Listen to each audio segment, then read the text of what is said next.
আসসালামু আলাইকুম। সপ্তম নিবন্ধনের পরীক্ষার প্রশ্ন এবং সলভিং ক্লাসে সবাইকে স্বাগত জানাচ্ছি। আমরা বিগত সালে গবেষণায় করে দেখেছি যে এই পর্যন্ত প্রশ্ন পরীক্ষাতে আসতে দেখা যায় যে কোনো ধরনের পরীক্ষার প্রশ্নের মধ্যে। আর এই জন্য আপনাদেরকে আমরা বিগত সালের প্রশ্নগুলোর প্রতি বেশি গুরুত্ব দেই এবং এগুলোই আপনাদের ধরে ধরে পড়তে বলি, অথবা আপনাদেরকে অনেক সময় সাজেস্ট করি আমরা যে একটা প্রশ্ন ব্যাংক দেখে যান। আপনার যদি সময় কম থাকে অবশ্যই বিগত সালের প্রশ্নগুলোকে এ টু জেড দেখে যাইতে হবে এবং ব্যাখ্যাটা যদি জানেন তাহলে আপনার আর ভয় নেই। কারণ বিগত সালের প্রশ্ন হুবহু কখনো আসে না, আসলেও খুব কম। কিন্তু বিগত সালের ওই প্রশ্ন, ওই টপিক থেকে প্রশ্ন আসে অনেক অনেক গুণ বেশি। সেই জন্য আপনাকে এই বিগত সালের প্রশ্নকে গুরুত্ব দিয়ে তারপরে পড়াশোনা শুরু করতে হবে। কারণ আপনি অনার্স করেছেন, ডিগ্রি করেছেন, ইন্টারমিডিয়েট পাশ করেছেন বা মাস্টার্স করেছেন, এখন তো বুঝতে পেরেছেন কোন বিষয়গুলো আপনাকে পড়তে হচ্ছে, কোন বিষয়গুলো বাদ দিতে হচ্ছে। তাহলে এখন একবারে যে আপনাকে প্রথম থেকে শুরু করতে হবে বিষয়টা এমন না। বিষয়টা হচ্ছে আপনাকে প্যাটার্নটা জানতে হবে, কোন ধরনের প্রশ্নের প্যাটার্ন, মানে কিভাবে প্রশ্নটা তৈরি করা হয়। তো এই জন্য আপনাদেরকে যে বিষয়টা মাথায় রাখতে হবে, বিগত সালের প্রশ্নগুলো আমাকে শেষ করতে হবে। তা আমি এই বিষয়গুলো নিয়ে আলোচনা করব আমি আজকের এই ক্লাসে। যারা যারা আমার সাথে যুক্ত হয়েছেন সবাইকে স্বাগত জানাচ্ছি। আর সাথে সাথে আপনাদের এই আমার এই ক্লাসের মধ্যে যারা যুক্ত হয়েছেন তারা ক্লাসটি শেয়ার করে দিবেন। আর কে কোথা থেকে দেখছেন এটাও জানিয়ে দেন। ক্লাসটা শেয়ার করে অবশ্যই শেয়ার ডান লিখবেন। পেইড ক্লাস কখন থেকে শুরু হবে এক ভাই প্রশ্ন করেছেন। অবশ্যই ভাইয়া, পেইড ক্লাস শুরু করছি আমরা আজ রাত 9টা থেকে। ওয়ালাইকুম আসসালাম। আমাদের অনেকেই জয়েন করে ফেলেছেন, অনেকেই অলরেডি জয়েন করেছেন। তো যারা যারা আমাদের সাথে যুক্ত আছেন লাইভে, তাদের প্রত্যেককে বলবো দ্রুতই শেয়ার করতে হবে ক্লাস। আমি 1 মিনিট সময় দিব, এই সময়ের মধ্যে আপনারা শেয়ার করে ডান লিখবেন। আর 2 নাম্বার হলো আপনারা কে কোথা থেকে দেখেছেন সে জেলার নামটা লিখবেন, জেলা বা উপজেলা।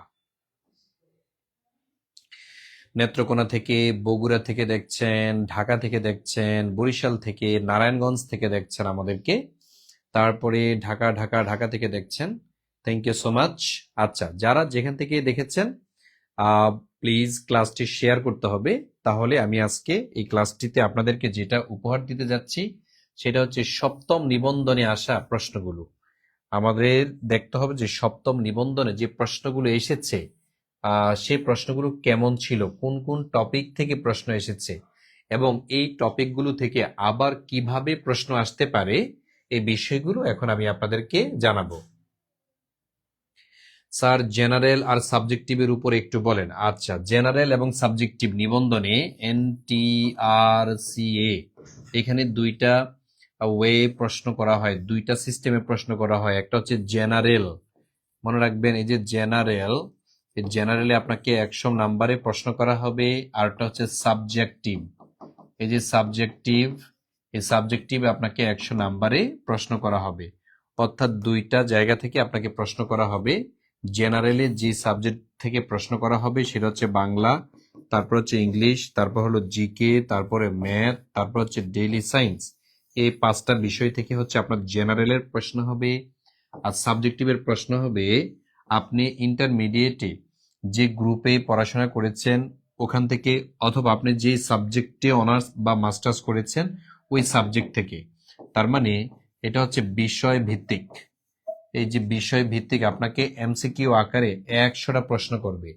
আপনি যদি রাষ্ট্রবিজ্ঞান হয়ে থাকেন রাষ্ট্রবিজ্ঞান থেকে, অথবা আপনি যদি সমাজ কল্যাণ থেকে করে থাকেন, অথবা ইতিহাস থেকে আপনি অনার্স মাস্টার্স করে থাকেন, ওখান থেকে আপনার প্রশ্নগুলো হবে। সুতরাং এটা নিয়ে টেনশন করার কোনো কারণ নেই, কারণ একবারে ডিপ থেকে প্রশ্ন করবে না। ভাষা ভাষা যে বিষয়গুলো আপনি অনার্স মাস্টার্সে পরীক্ষা দিয়েছেন একবার কমন বিষয়গুলো থেকে প্রশ্ন করা হবে। ধরেন আপনি ইংলিশে পড়েন, অনার্স করেছেন ইংলিশে, মাস্টার্সও ইংলিশে করেছে, তাইলে ইংলিশে প্রশ্নগুলো আসবে সাহিত্য কেন্দ্রিক। আর গ্রামার কেন্দ্রিকও আসতে পারে, তবে সাহিত্য কেন্দ্রিক বেশি আসবে। যেমন সাহিত্য কেন্দ্রিক যদি হয় তাহলে আসবে শেক্সপিয়ার, ক্রিস্টোফার মার্লো, ওয়ার্ডসওয়ার্থ, অথবা PB শেলি, হ্যাঁ, তারপরে স্যামুয়েল টেইলর কলরিজ, এই কয়েকজন বিখ্যাত রাইটার থেকে আপনার প্রশ্নগুলো বেশি আসবে, অথবা আপনি যদি বাংলার হয়ে থাকেন তাও আপনার সাহিত্য থেকে প্রশ্ন আসবে, ম্যাথমেটিক্স হয়ে থাকেন একবার সহজ সরল অঙ্ক আসবে যেগুলো আপনারা 6, 7, 8, 9, 10-এ করেছেন। ঠিক আছে, একবার ডিপ থেকে আপনাকে প্রশ্ন করা হবে না। এই জন্য ভয় পাওয়ার কোনো কারণ নেই, আল্লাহর উপর ভরসা করে পড়াশোনা শুরু করেন। আমি আপনাদেরকে এখন যেটা পড়াবো সেটা হচ্ছে সপ্তম নিবন্ধনে যে প্রশ্নগুলো এসেছে সেই প্রশ্নগুলো। ওকে, আমরা শুরু করছি আল্লাহর নামে। বলেন আপনারা রেডি কিনা? আপনারা কি রেডি?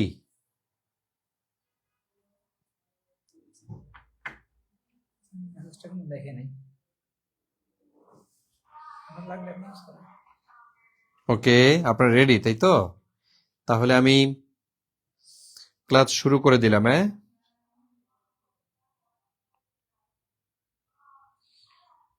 বিসমিল্লাহ। তাহলে আমি আমার প্রথম যে প্রশ্নটা শুরু করব সেটা হলো, দেখেন এই প্রশ্নটা এসেছে 2011 সালে সপ্তম নিবন্ধন পরীক্ষা হয়েছে। বাংলাদেশের জাতীয় সংসদের অধিবেশন আহ্বান করেন কে? কে জাতীয় সংসদের আহ্বান করেন? নির্বাচন হওয়ার পরপরই জাতীয় সংসদ আহ্বান করেন প্রধানমন্ত্রী নাকি স্পিকার নাকি রাষ্ট্রপতি নাকি প্রধান বিচারপতি? এই প্রশ্নটা যেহেতু খুবই পরিচিত এবং কয়েকবার এসেছে, তাই আপনারা নিশ্চিত পারবেন এটা। দেখি বলেন, আপনারাই বলেন, দেখি আপনারা অ্যান্সার করেন, রিপ্লাই দেন, বেঁকে যান। তাহলে এই প্রশ্নের অ্যান্সার কোনটা হবে সঠিক? সেটা হচ্ছে রাষ্ট্রপতি, তাই তো? Thank you. অনেকেই অ্যান্সার করে ফেলেছেন, অনেকেই সঠিক অ্যান্সার করেছেন, সঠিক অ্যান্সার করেছেন। ক্লাসটি শেয়ার করতে হবে, হ্যাঁ, ক্লাসটি শেয়ার করতে হবে। রাষ্ট্রপতি সংসদের অধিবেশন আহ্বান করেন। তার আরো কি কি ক্ষমতা রয়েছে? আরো ক্ষমতা, তাহলে আরো ক্ষমতা কি কি আছে? যেমন তিনি সংসদে প্রথম ভাষণ দেন, সংসদে প্রথম ভাষণ দেন যিনি, তিনি হচ্ছেন কে? রাষ্ট্রপতি। তারপরে সংসদ স্থগিত করেন, তাহলে সংসদ স্থগিত করেন কে? রাষ্ট্রপতি। তারপরে 60 জন হলে সংসদের যাত্রা শুরু করেন বা আহ্বান করেন। তাইলে সংসদে যে কোরাম হয়, এই কোরামটা হয় কতজনকে নিয়ে? কোরাম হয় সংসদের মধ্যে 60 জন এমপিকে নিয়ে কোরাম হয়, অর্থাৎ 60 জন ব্যতীত সংসদের যাত্রা শুরু হয় না। তারপরে স্থগিত করতে পারেন, আহ্বান করতে পারেন যিনি, তিনি হচ্ছেন এই রাষ্ট্রপতি। তো রাষ্ট্রপতির মেলা ক্ষমতা। আর এই যে প্রধানমন্ত্রী, এই প্রধানমন্ত্রী হচ্ছে মন্ত্রিসভার প্রধান। তাহলে যদি পরীক্ষাতে আসে এই যে মন্ত্রিসভার প্রধান কে, তাহলে মন্ত্রিসভার প্রধান যিনি, তিনি হলেন প্রধানমন্ত্রী। আর যদি বলি স্পিকার, ওনার পাওয়ারটা কি? স্পিকারের পাওয়ার হচ্ছে তিনি সংসদের সভাপতি। তাহলে সংসদের সভাপতিটা কে? সংসদের সভাপতি যিনি, তিনি হচ্ছেন স্পিকার। ঠিক আছে, সংসদের সভাপতি হলেন স্পিকার, সংসদের আহ্বান করেন, স্থগিত করেন রাষ্ট্রপতি, আর মন্ত্রণালয়ের প্রধান যিনি, তিনি হলেন প্রধানমন্ত্রী। তো এই যে বিষয়, মানে সবগুলো মন্ত্রণালয়ের বা মন্ত্রিসভার, আর একটা একটা মন্ত্রণালয় যদি বলা হয় তাহলে সংশ্লিষ্ট মন্ত্রী হলো প্রধান। ধরেন দুর্যোগ মন্ত্রণালয়, এটার প্রধান হচ্ছে দুর্যোগ মন্ত্রী। ধরেন অর্থ মন্ত্রণালয়, ওই মন্ত্রণালয়ের প্রধান যিনি, তিনি হচ্ছেন অর্থমন্ত্রী, এরকম আর কি। জুনিয়র শিক্ষকে কত মার্কস এর পরীক্ষা হবে? 200 নাম্বারে হবে, 200 নাম্বারে। হ্যাঁ, শপথ পাঠ করেন, অধ্যাদেশ জারি করেন, তিনি কে? তিনি হচ্ছে রাষ্ট্রপতি। তাহলে আমরা মোটামুটি একটা ধারণা পেয়েছি। এবার দেখি 2 নাম্বার প্রশ্ন কি আসছে পরীক্ষাতে। 2 নাম্বার প্রশ্নটা এসেছে, মুক্তিযুদ্ধের সময় মুজিবনগর কোন সেক্টরের অন্তর্ভুক্ত ছিল? তাইলে মুক্তিযুদ্ধের সময় মুজিবনগর কোন সেক্টরের অন্তর্ভুক্ত ছিল? তাহলে বলেন তো মুজিবনগর, এই জন্য ম্যাপটা দেখে দেখে, মানচিত্রটা দেখে দেখে যদি পড়তে পারেন আজীবন মনে থাকবে। তাহলে মুজিবনগর কোন সেক্টরের অন্তর্ভুক্ত ছিল? তাহলে আমরা জানি 1971 সালে যে অস্থায়ী সরকার গঠিত হয়েছিল, সেই সরকারটা মূলত পরিচালিত হয়েছিল 8 নং সেক্টরের অধীন থেকে। 8 নং, কে কে পেরেছেন? প্রাইমারি শিক্ষকের পরীক্ষা কবে হবে? এপ্রিলে। এপ্রিলে, ঠিক আছে, প্রাইমারি এপ্রিলে হবে। সাধারণ জ্ঞানের পরিবর্তে সাধারণ বিজ্ঞান থাকবে এবার। না না, সাধারণ বিজ্ঞান থাকবে। কে বলছে? সাধারণ বিজ্ঞানও থাকবে, সাধারণ জ্ঞানও থাকবে।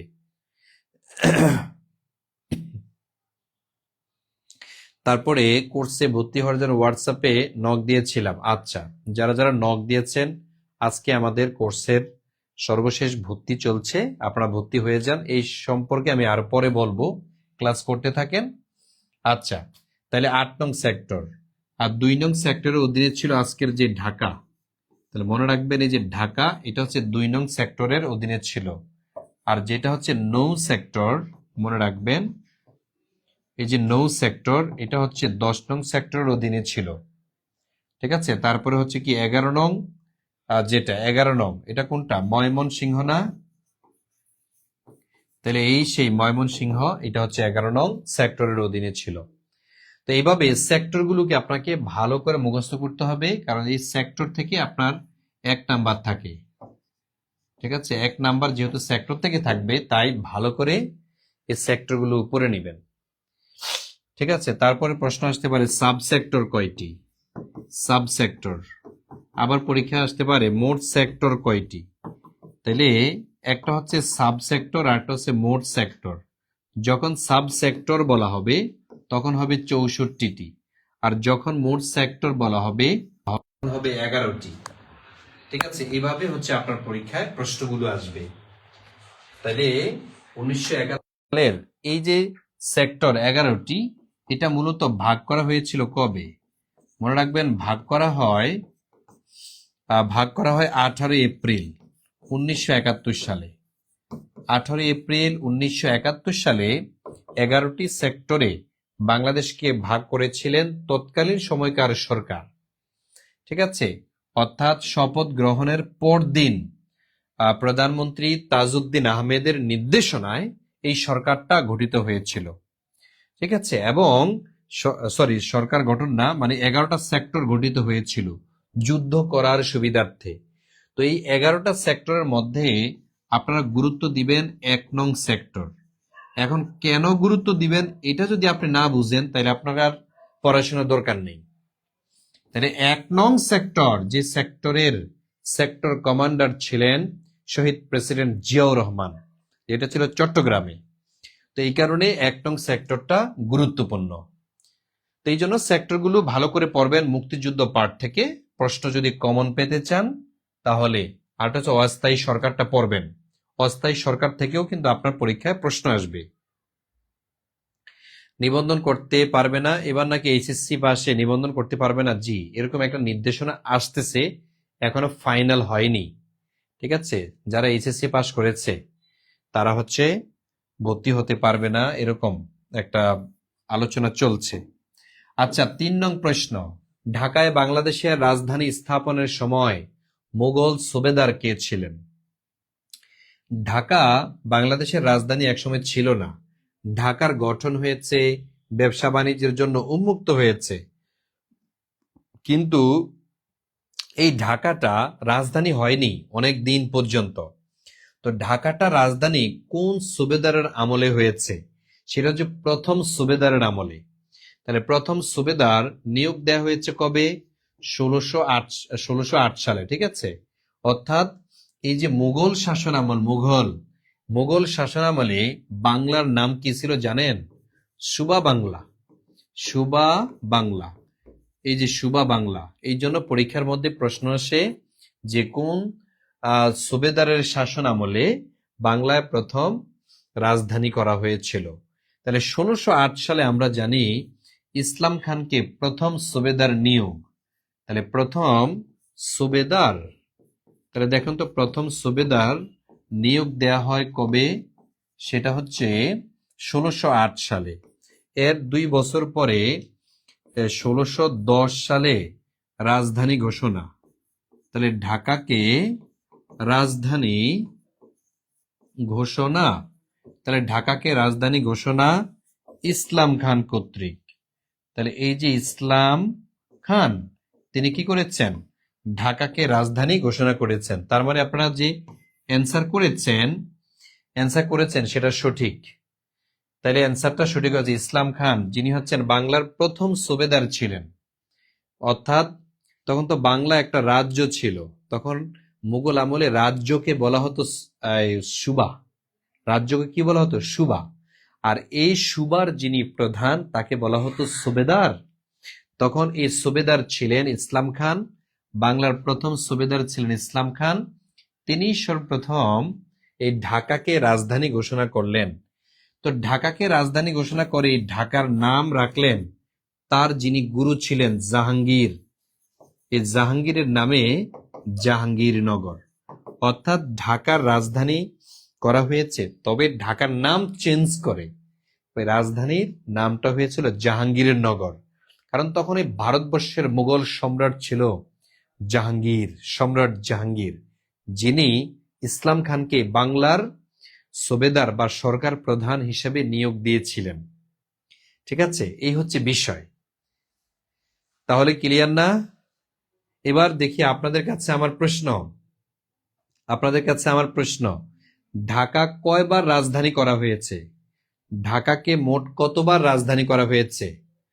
দিলেও পড়ছে না স্যার, অ্যান্সার দিলেও পড়ছে না। বুঝতে পারছি না আপনার কথা। আচ্ছা, ও সবার নাম পড়ছি না, তাই তো? ঐশী দেবী, তারপর হচ্ছে রিনা আক্তার। আসলে সবার পড়াটা জরুরি না, আপনি অ্যান্সার করাটা হচ্ছে জরুরি। ঠিক আছে, অ্যান্সার করাটা হলো আপনার জরুরি। তাহলে এটা ক্লিয়ার? বলেন কয়বার রাজধানী হয়েছে এ পর্যন্ত ঢাকা? কয়বার রাজধানী হয়েছে? 5বার। 5বার। যারা 5বার বলেছেন তাদেরটা সঠিক হয়েছে। এবার দেখেন সপ্তম নিবন্ধনে এই প্রশ্ন, বাংলাদেশের মোট আয়তনের কত শতাংশ বা কত ভাগ বনভূমি আছে? তাহলে কত ভাগ বনভূমি আছে এটা আপনার কাছে প্রশ্ন করেছে। 29 ভাগ নাকি 19 ভাগ, 17 ভাগ নাকি 23 ভাগ? করেন। বনভূমি, তাই না? মনে রাখবেন একটা দেশে বনভূমি থাকা উচিত 25%, অর্থাৎ মূল ভূখণ্ডের 25 ভাগ বনভূমি থাকা দরকার। কিন্তু বাংলাদেশে এত বনভূমি নাই। হ্যাঁ, গুড। আপনাদের অ্যান্সারটা অনেক পরে আসে, তো তাই আমি দেখতে পাচ্ছি না। অনেক পরে আপনারা অ্যান্সার করেন। মোস্তাফিজুর রহমান, সুব্রত দাস, তারপরে সাফরিন, অনেকে অ্যান্সার পরে করেছেন মনে হয়, নাকি আমার এখানে নেট স্লো, অথবা আপনাদের এখানে নেট স্লো। তো এখন দেখেন এই যে বনভূমি থাকা উচিত 25 ভাগ, আর বাংলাদেশে কত ভাগ রয়েছে এটা আপনার কাছে জানতে চাচ্ছে। বাংলাদেশে রয়েছে 17 ভাগ। তার মানে 17% মোট ভূমির 17% হলো বাংলাদেশে বনভূমি রয়েছে। ঠিক আছে, তাহলে বাংলাদেশে বনভূমির পরিমাণ কত? 17 ভাগ। 17 ভাগ হলো বাংলাদেশে বনভূমির পরিমাণ। বাংলাদেশে কোন অঞ্চলে সবচেয়ে বেশি বনভূমি রয়েছে? বাংলাদেশে বনভূমি সবচেয়ে বেশি, বাংলাদেশে বনভূমি সবচেয়ে বেশি যেখানে রয়েছে, বাংলাদেশে সবচেয়ে বেশি বনভূমি রয়েছে যে অঞ্চলে, সেটা হচ্ছে পার্বত্য অঞ্চল। পার্বত্য অঞ্চলে। আর যদি বলা হতো যে কোন বিভাগে, তাহলে বিভাগ অনুযায়ী যদি বলা হতো, তাহলে হচ্ছে সেটা খুলনা হবে। এই খুলনাতে সবচেয়ে বেশি বনভূমি রয়েছে। আর যদি বলা হতো জেলা হিসেবে বা জেলা অনুযায়ী কোথায় বনভূমি রয়েছে বেশি, তাহলে সেটা হবে বাগেরহাট। অর্থাৎ এই বাগেরহাটে বনভূমির পরিমাণ অনেক অনেক গুণ বেশি। আর যদি বলা হতো বনভূমি নেই কোন বিভাগে, তাহলে মনে রাখতে হবে বনভূমি নেই, সেটা হলো রাজশাহী বিভাগে।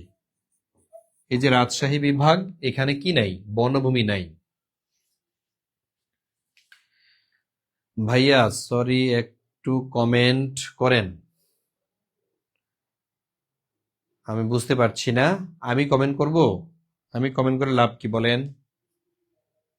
আচ্ছা, সবচেয়ে কম বনভূমি রয়েছে রাজশাহীতে, এই তো। তাহলে বনভূমি থেকে একটা প্রশ্ন যেহেতু আসে, এজন্য ভালো করে শিখে নিন। হ্যাঁ, ভালো করে শিখে নিতে হবে। বলেন তো কোন বৃক্ষ সবচেয়ে লম্বা হয়, মানে অনেক উঁচু বৃক্ষের নাম কি? হ্যাঁ, বইলাম নাম শুনেছেন না? এই সেই বইলাম বৃক্ষ, সবচেয়ে উঁচু বৃক্ষ। সবচেয়ে উঁচু বৃক্ষ যেটি, সেটা হচ্ছে বইলাম বৃক্ষ, অনেক উঁচু। তো আপনারা এই বনভূমির অংশ থেকে অনেকগুলো প্রশ্ন পাবেন, সেজন্য ভালো করে শিখে নিন। আচ্ছা, তারপরে দেখি কি আছে। বলছে ইউরোপীয় বণিকদের মধ্যে সর্বপ্রথম বাংলা এসেছিল কারা? কারা ইউরোপীয়দের মধ্যে প্রথম বাংলা এসেছিল? সবাই ইংরেজ দিয়ে দিবে, অথচ ইংরেজরা কিন্তু বাংলায় প্রথম আসেনি। বণিক মানে বাণিজ্যিক, যারা যারা বাণিজ্য করার উদ্দেশ্যে আমার বাংলাদেশে এসেছিল। তাহলে কি ফরাসি নাকি ওলন্দাজ নাকি পর্তুগিজরা? হ্যাঁ বলছেন? বইলাম বইলাম বইলাম। Okay, Jharapata, Shamim, Shanta, Ritu, Ahsan, Tayeba, Ritu Akter, thank you so much. তাহলে আমরা দেখলাম ইউরোপীয় বণিকদের মধ্যে সর্বপ্রথম বাংলা এসেছিল যারা, তারা হচ্ছে পর্তুগিজরা। ঠিক আছে, পর্তুগিজরা ইউরোপীয় বণিকদের মধ্যে সর্বপ্রথম এসেছিল। তাহলে ইউরোপীয় বণিকদের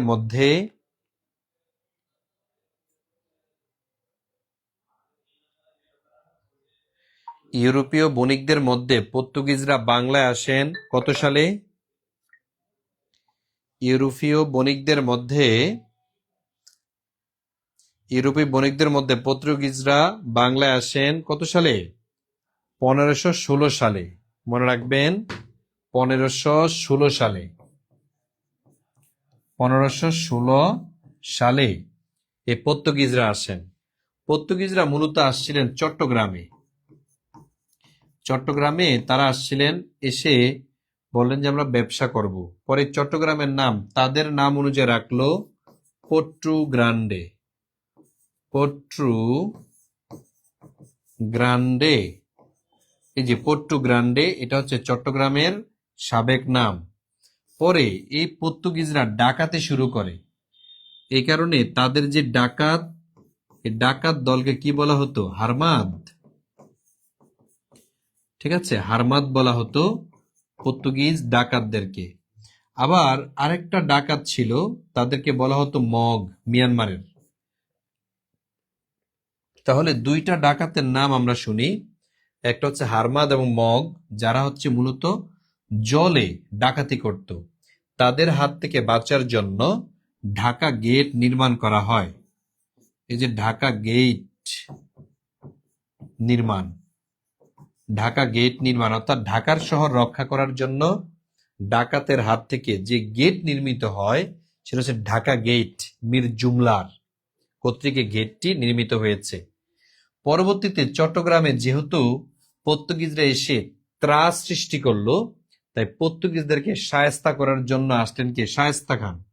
এসে পর্তুগিজদেরকে এই চট্টগ্রাম থেকে বের করে দেন এবং চট্টগ্রামের নাম দেন ইসলামাবাদ। ইসলামাবাদ। আপনাদের পরীক্ষার মধ্যে প্রশ্ন আসবে যে চট্টগ্রামের প্রাচীন নাম কি? পোর্ট্রু গ্রান্ডে অথবা ইসলামাবাদ। পোর্ট্রু গ্রান্ডে বা ইসলামাবাদ। দেখেন তো বুঝতে পেরেছেন কিনা?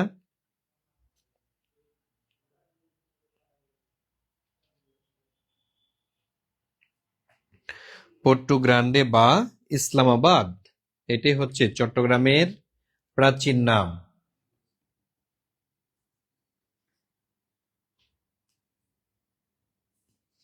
চট্টগ্রামের প্রাচীন নাম পট্টু গ্রান্ডে বা ইসলামাবাদ। ওকে লিখে দেন যদি হয়। পট্টু গ্রান্ডে বা ইসলামাবাদ, ঠিক আছে, গুড।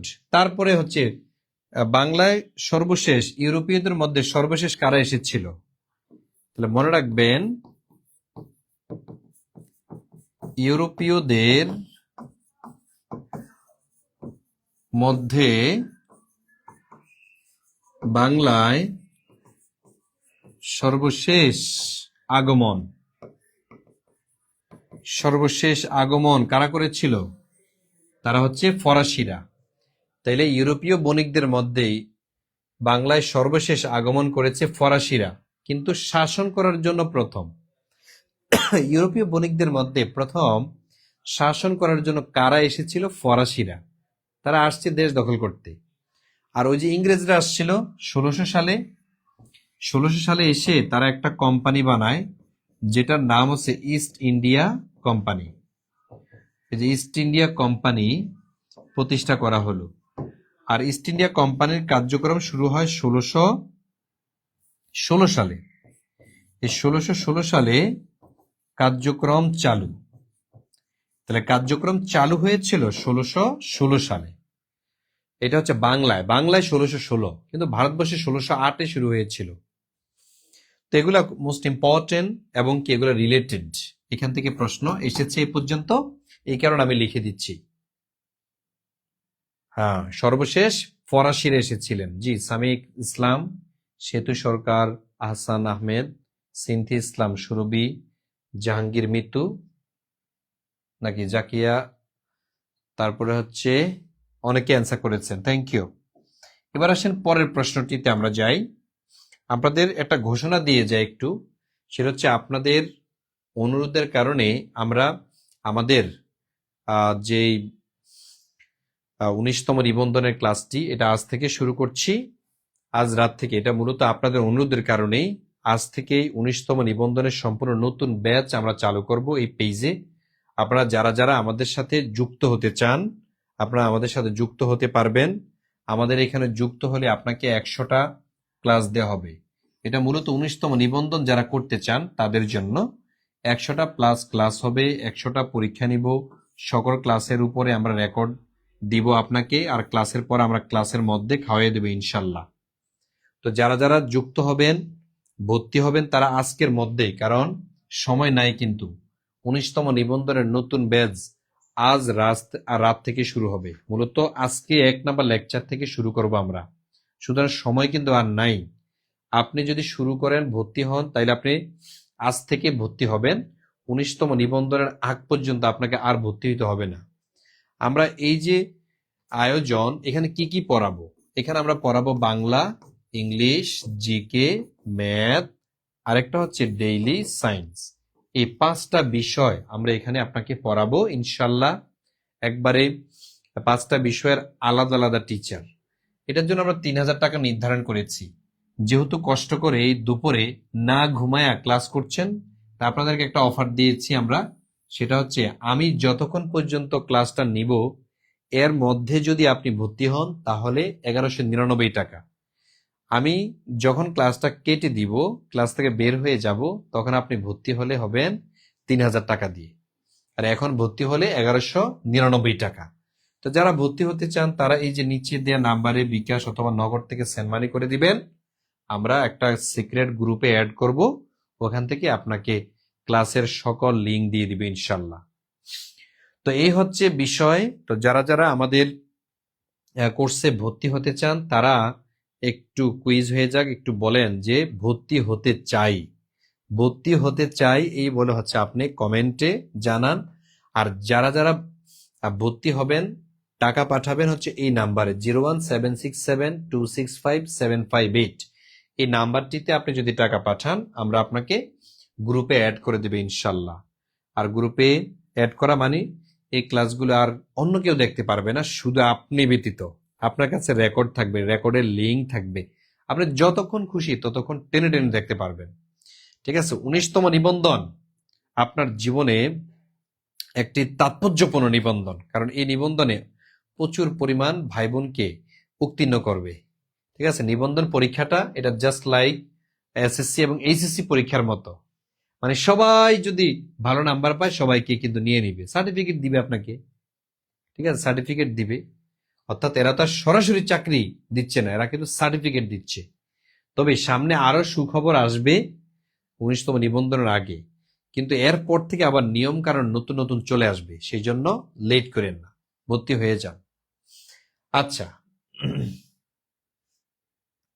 এবার আসেন আমরা পরের প্রশ্নে যাই। যারা ভর্তি হতে চান তারা হচ্ছে এই নাম্বারে টাকা পাঠিয়ে দেন, আমরা আপনাকে গ্রুপে অ্যাড করে দিব। প্রয়োজনে একটা দুইটা প্রশ্নের অ্যান্সার না করলেও হবে। যে যারা যারা ভর্তি হতে চায় লিখেছেন তারা হলো এই যে নাম্বারটি আছে, এই নাম্বারে আপনি 1199 টাকা পাঠিয়ে দেন আর এই প্রশ্নের অ্যান্সারটা করেন। যারা ভর্তি হন নাই তারা হচ্ছে ভর্তি হয়ে নেন, আর যারা ভর্তি হয়ে গেছেন অলরেডি তারা অ্যান্সার করেন। মানুষের গড় আয়ু সবচেয়ে বেশি কোন দেশে? Canada, Japan, Norway, Sweden. এই চারটার মধ্যে কোন দেশের মানুষজন সবচেয়ে বেশি দিন বাঁচে?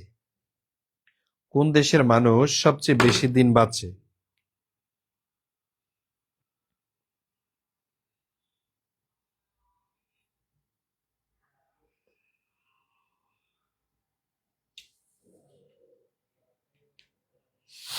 কোন দেশের মানুষ সবচেয়ে বেশি দিন বাঁচে? Canada, Japan? Thank you so much. Yes, জি ভাই আমি টাকা পাঠিয়েছি, প্লে হয় না। আপনার ক্লাস 1 মাস পর আর প্লে হয় না। জি, 1 মাস পরে আর ক্লাস থাকবে না, তবে রেকর্ড ক্লাসগুলো থাকবে। যারা আমাদের বেসে ভর্তি হবেন তাদেরকে অ্যাক্সেস দেয়া আছে 1 মাস কেন, 1 বছর কেন, আপনি 1 যুগ পরেও আমার ক্লাস দেখতে পারবেন। কিন্তু কিন্তু ফেসবুকে যে আমরা লাইভ ক্লাস নিচ্ছি, এই যে ক্লাসটা, এটা কেটে যাবে 1 মাস পরে, এটা মেটা কেটে দেয়। তাহলে যারা যারা সঠিক অ্যান্সার দিয়েছেন, জাপান লিখেছেন, তাদেরটা সঠিক হয়েছে, ধন্যবাদ ধন্যবাদ আপনাকে, থ্যাংক ইউ সো মাচ।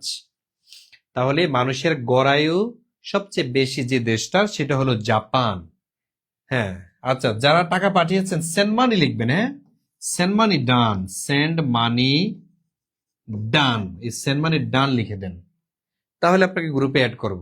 নাইলে কি অ্যাড করব নাকি? টাকা পাঠিয়েছেন, স্ক্রিনশট দেন না, সেন্ড মানি ডান লিখেন না, তাহলে আপনাকে কেমনে আমি অ্যাড করব বলেন তো?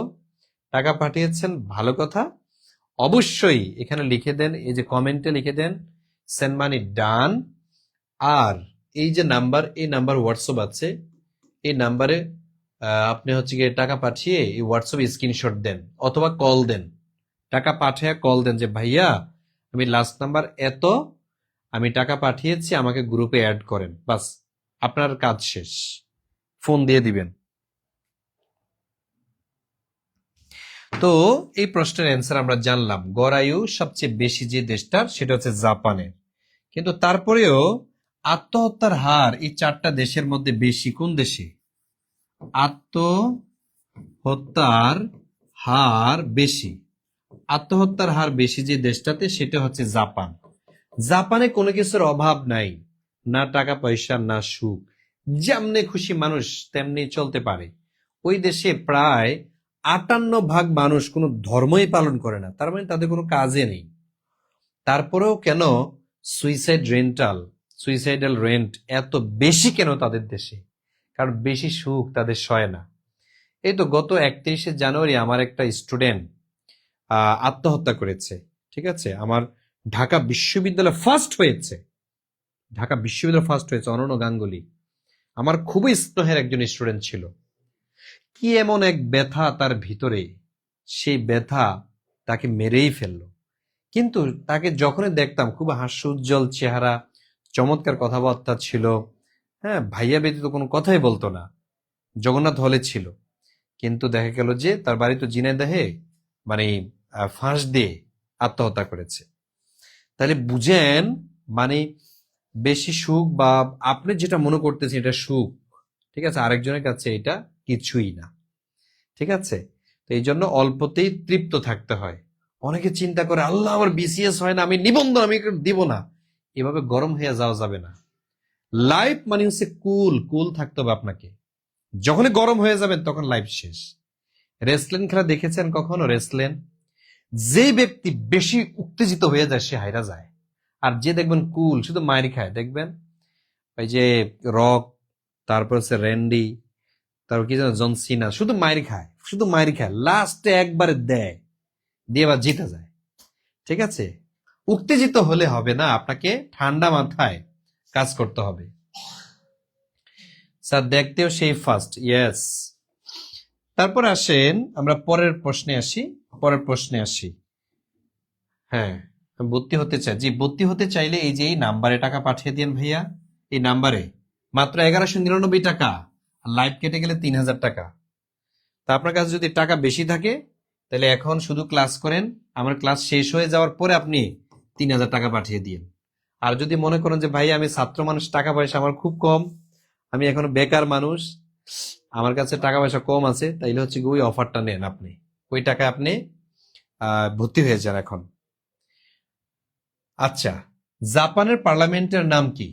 আরেকটা বিষয় একটু বলি, যারা শুধু ইংলিশ পড়তে চান, অনলি ইংলিশ, যে কোনো পরীক্ষার জন্য, যে কোনো অ্যাডমিশনে জন্য আপনি যদি শুধু ইংলিশ পড়তে চান তাইলে আপনার জন্য 1500 টাকা, কিন্তু এখন 1500 নয়, এই অফারে হচ্ছে 750 টাকা। সেম নাম্বারে পাঠিয়ে দিবেন, লিখে দিবেন যে অনলি ইংলিশ, তাহলে আপনাকে আমরা অ্যাড করে ফেলবো। তো এই প্রশ্নের অ্যান্সার কারা দিয়েছেন, কে কি দিয়েছেন? জি ভাইয়া সেনমানি ডান লিখেছেন যারা, অসুবিধা নেই, আপনাকে অ্যাড করা হয়ে গেছে, দেখেন চেক করেন, আপনাকে অ্যাড করেছি। দেখেন জাপানের পার্লামেন্টের নাম কি? আচ্ছা, যাদেরকে অ্যাড করেছে তারা লিখবেন যে আলহামদুলিল্লাহ আমাকে অ্যাড করা হয়েছে, এটা লিখে দেন তো, যা আলহামদুলিল্লাহ আমাকে অ্যাড করা হয়েছে। জাপানের পার্লামেন্টের নাম কি? নেসেট, ডায়েট, কোকেটিং নাকি মিরামি? তাহলে মনে রাখবেন এটা কোকেটিং না, মূলত হচ্ছে ফোকেটিং, কিন্তু জাপানের পার্লামেন্টের নাম কিন্তু এই ডায়েট। যারা ডায়েট দিয়েছেন তাদেরটাই হয়েছে। তাহলে এখন দেখেন এই যে নেসেট, এটা কোন দেশের পার্লামেন্ট? এটা হচ্ছে ইসরায়েলের। এই যে ইসরায়েল, ওই দেশের পার্লামেন্টের নাম হলো নেসেট। ইসরায়েলের পার্লামেন্টের নাম কি? নেসেট। আর আর জাপানের পার্লামেন্টের নাম হলো ডায়েট। জাপানের পার্লামেন্টের নাম কি বলেন? ডায়েট।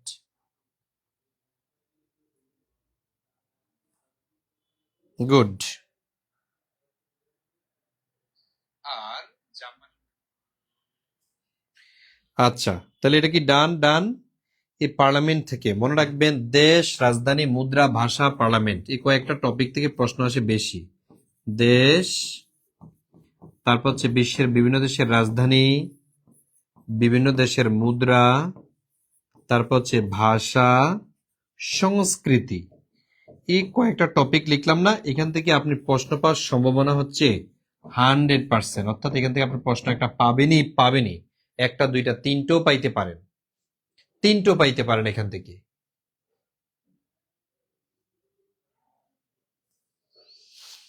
ক্লিয়ার না?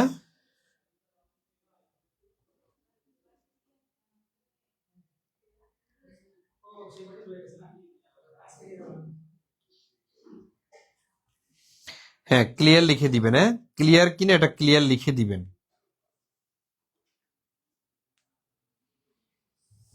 আচ্ছা, তাহলে এটা যদি হয়ে থাকে তাহলে পরের প্রশ্নে আসি আমরা। পরের প্রশ্নটা কি আছে? এখানে বলা আছে যুক্তরাষ্ট্রের কোন অঙ্গরাজ্যটি ফ্রান্সের নিকট থেকে কেনা? এটা আপনারা পারবেন। যুক্তরাষ্ট্রের কোন অঙ্গরাজ্যটি ফ্রান্সের কাছ থেকে ক্রয় করা হয়েছে?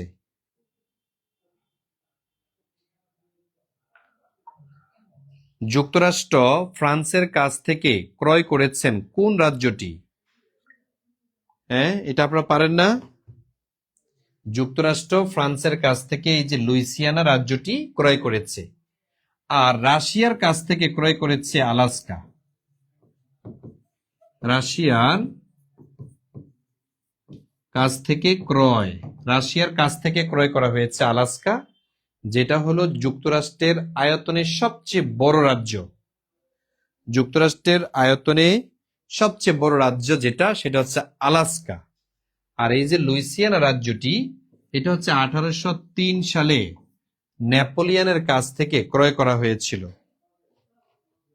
1803 সালে নেপোলিয়নের কাছ থেকে। আলাস্কা ক্রয় করা হয় কত সালে? আপনারা জানেন কি না? আলাস্কা ক্রয় করা হয়েছিল 1867 সালে। তাহলে আলাস্কা রাশিয়ার কাছ থেকে 1867 সালে ক্রয় করেছিল। তো এটা খুবই গুরুত্বপূর্ণ। স্যার টাকা পাঠিয়েছে, আমাকে অ্যাড করেননি। আচ্ছা, যাদেরকে অ্যাড করেছি, এই তো অনেককে অ্যাড করেছি, অনেকে লিখেছেন। যাদেরকে অ্যাড করা হয় নাই তারা দ্রুত এখানে পেমেন্ট ডান লিখেন। আর যারা যারা এখনো ভর্তি হন নাই, ঠিক আছে, শুধু ক্লাসে করছেন, তারা 1199 টাকা এই নাম্বারে পাঠিয়ে দেন দ্রুত। তাইলে আমরা 19তম নিবন্ধনে আপনাকে অ্যাড করে ফেলবো। যুক্তরাষ্ট্রের রাশিয়ার কাছ থেকে আলাস্কা ক্রয় করা হয়েছে। আলাস্কা কি বলেন তো? আয়তনে সবচেয়ে বড় রাজ্য। আয়তনে সবচেয়ে বড় রাজ্য ইউএস এর কোনটা? সেটা হচ্ছে আলাস্কা। আর যদি বলা হতো জনসংখ্যায়, তাহলে মনে রাখতে হবে জনসংখ্যায় সবচেয়ে বড় রাজ্য কোনটি? সেটা হবে ক্যালিফোর্নিয়া। এই যে ক্যালিফোর্নিয়া রাজ্যটি, এটা হচ্ছে যুক্তরাষ্ট্রের সবচেয়ে বড় রাজ্য জনসংখ্যার দিক থেকে।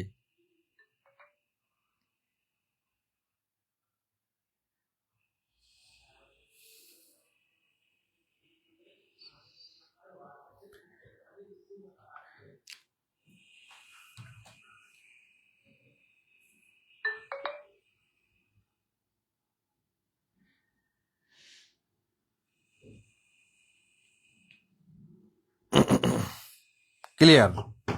আচ্ছা, আমরা বুঝতে পারলাম যে আপনারা সঠিক অ্যান্সারটা দিয়েছেন। ক্যালিফোর্নিয়া হচ্ছে অনেক উষ্ণ একটি জেলা, যেটা হচ্ছে যুক্তরাষ্ট্রের মধ্যে সবচেয়ে গরম পড়ে। যুক্তরাষ্ট্রের কোন রাজ্যে সবচেয়ে বেশি গরম? সেটা হচ্ছে ক্যালিফোর্নিয়া। এই ক্যালিফোর্নিয়া হচ্ছে পৃথিবীর মধ্যে সবচেয়ে বেশি গরম পড়ে, ঠিক আছে। আর সবচেয়ে বেশি শীতল স্থান সেটা হচ্ছে রাশিয়ার হেমারফাস্টে। আচ্ছা, আমি আবার একটু স্মরণ করে দিচ্ছি, 19তম নিবন্ধনের নতুন ব্যাচের ক্লাস আজ রাত থেকে শুরু। নতুন ব্যাচ আজ রাত থেকে শুরু হবে। যারা যুক্ত হতে চান দ্রুত যুক্ত হয়ে নেন। এই নাম্বারে অফারে এখন ভর্তি নিচ্ছি আমরা 1199 টাকা। এটা শুধু লাইভ চলাকালীন সময়, আমি যতক্ষণ ক্লাস নিচ্ছি। যারা ভর্তি হন নাই দ্রুত হয়ে যান।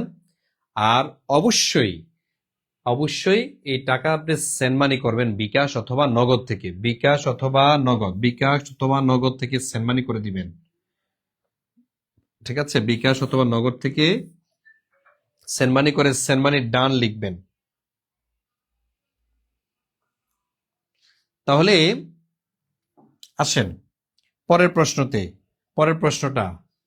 আপনারা যারা ভর্তি হবেন, এই যে নাম্বার যেটা দেখিয়েছে এটাই একই নাম্বার, এই নাম্বারে টাকা পাঠিয়েন 19তম নিবন্ধনের জন্য। এটা হচ্ছে জেনারেল কোর্স, 19তম নিবন্ধনের জেনারেল ফুল কোর্স, একবার পরীক্ষা পর্যন্ত। আসেন, নিউজিল্যান্ডের অধিবাসীদের কি বলা হয়? মাউরি নাকি ডাচ, তাতারু নাকি ওজি? বলেন, নিউজিল্যান্ডের অধিবাসীদেরকে কি বলা হয়? মাউরি নাকি ডাচ? আমরা ডাচ বলবো না, কারণ পর্তুগিজদেরকে কি বলা হয়? ডাচ। সরি, নেদারল্যান্ডের যারা, তাদেরকে ডাচ বলা হয়। এই যে নেদারল্যান্ডসের অধিবাসীদের কি বলা হয়? ডাচ বলা হয়। কিন্তু মাউরি বলা হয় নিউজিল্যান্ডের অধিবাসীদেরকে, তাই তো? এই তো মাউরি বলছেন আপনারা। সোনিয়া রহমান সঠিক বলেছেন, তারপর রাশেদ সঠিক বলেছেন। দেখি এখানে আর কারা কারা বলেছেন। আমাদের সাইফুল ইসলাম, তার শাহাদাত রাকিব, জেসমিন আক্তার, লোকমান হাকিম, অনেকে সঠিক অ্যান্সার বলেছেন। সবাইকে ধন্যবাদ। আচ্ছা, তাহলে আমরা জানলাম নিউজিল্যান্ডের অধিবাসীদেরকে মাউরি বলা হয়। এরকম ভাবে আরো অনেক আছে, যেমন একটা আছে তাতার নামক। তাতার মূলত একটা জায়গার নাম। তাতার কি কোনো জনগোষ্ঠীর নাম কিনা? তাতাররা কোথায় বসবাস করে? আপনারা কি জানেন কিনা? যদি জানেন কমেন্টে জানান তো। হ্যাঁ, তাতাররা মূলত হচ্ছে রাশিয়া এবং ইউরোপে বসবাস করে। এই তাতারও এরা হচ্ছে রাশিয়ার তাতাররা মূলত হচ্ছে রাশিয়ার।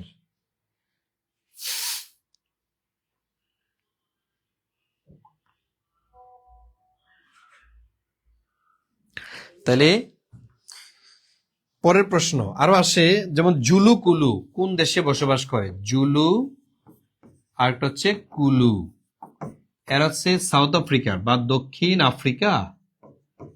দক্ষিণ আফ্রিকায় বসবাস এই উপজাতিদের।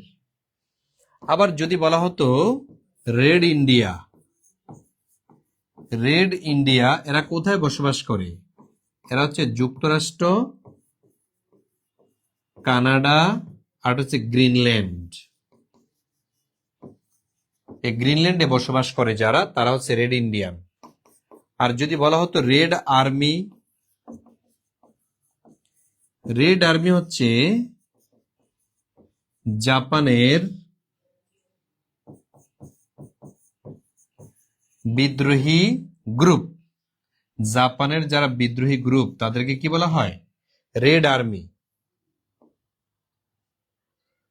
তারপরে এই যে এরকম বিভিন্ন প্রশ্ন আমাদের পরীক্ষাতে আসতে দেখা যায়, এগুলো গুরুত্ব সহকারে পড়তে হবে। দেখেন এটা হয়েছে কিনা।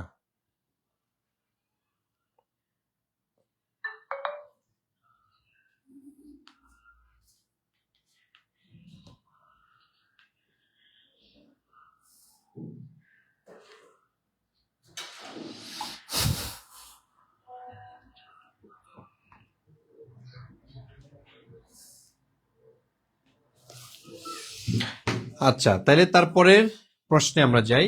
পরের প্রশ্নে কি আছে? বিশ্ব ব্যাংকের অঙ্গ সংস্থা 9 কোনটি?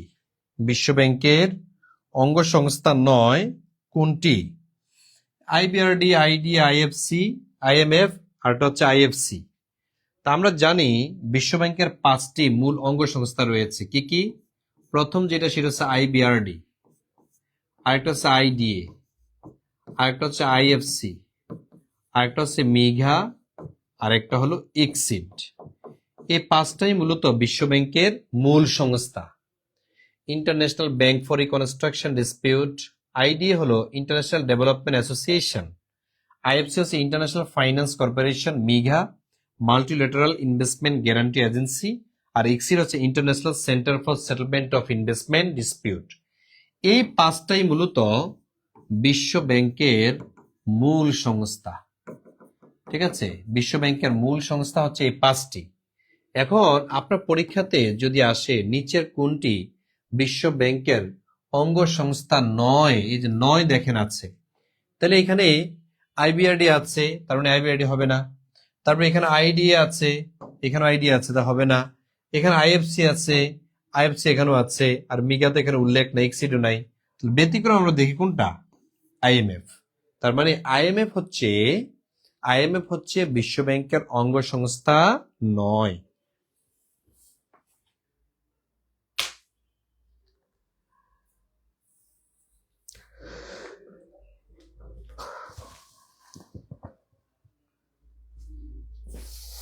আইএমএফ কিনা বিশ্ব ব্যাংকের মূল সংস্থা নয়।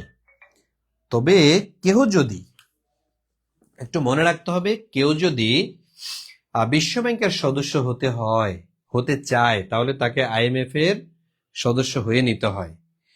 মনে রাখতে হবে আইএমএফ এর সদস্য হওয়া ব্যতীত, আইএমএফ এর সদস্য হওয়া ব্যতীত কোন দেশ বা সংস্থা, আইএমএফ এর সদস্য হওয়া ব্যতীত কোন দেশ বা সংস্থা ওয়ার্ল্ড ব্যাংক এর সদস্য হতে পারে না। এই আইএমএফ হচ্ছে এরকম একটা সংস্থা। আইএমএফ এর সদস্য হওয়া ব্যতীত কোন দেশ বা সংস্থা ওয়ার্ল্ড ব্যাংকের সদস্য হতে পারে না। তার মানে আগে আইএমএফ এর সদস্য, তারপরে হলো আপনার বিশ্ব ব্যাংকের সদস্য। আগে আইএমএফ এর সদস্য, তারপরে বিশ্ব ব্যাংকের সদস্য হতে হয়। অথচ এই যে দুইটা ব্যাংক, এই দুইটা ব্যাংক 1944 সালে ব্রিটন উড নামক একটা সম্মেলন হয়েছিল। ব্রিটন উড সম্মেলন, এই সম্মেলনের মাধ্যমে প্রতিষ্ঠা হয়েছে। এটা মূলত যুক্তরাষ্ট্রের নেতৃত্বে প্রতিষ্ঠিত হয়েছিল। উদ্দেশ্য ছিল ইউরোপ থেকে এই যে অর্থনৈতিক মন্দা, এটাকে দূর করে দিবেন। এই জন্য মূলত ব্রিটন উড সম্মেলনের মাধ্যমে আইএমএফ এবং ডব্লিউবি এর অনুমোদন করানো হয়। তো এই যে বিষয়গুলো, যে ভাই ভর্তি কি শেষ? না, ভর্তি শেষ না, ভর্তি চলছে। এই যে এই নাম্বারে আমরা 1199 টাকা দিয়ে ভর্তি নিচ্ছি, আর এই ভর্তিটা চলবে আমি লাইভ চলাকালীন সময় পর্যন্ত 1199 টাকায়। এরপরে ভর্তি হলে 3000 লাগবে।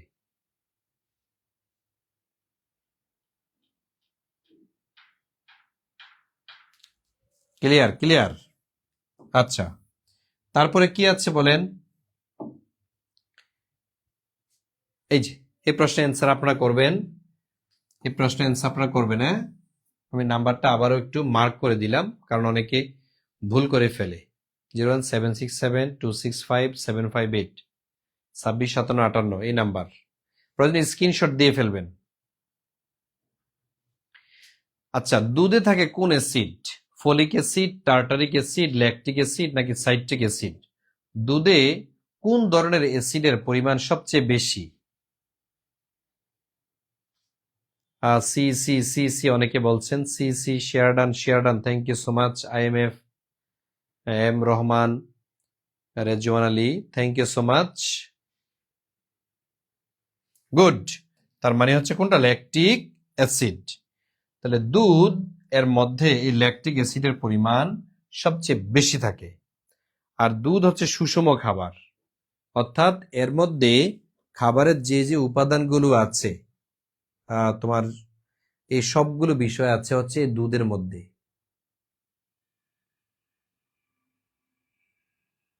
দেখেন, এটা যদি হয়ে থাকে লিখবেন ডান।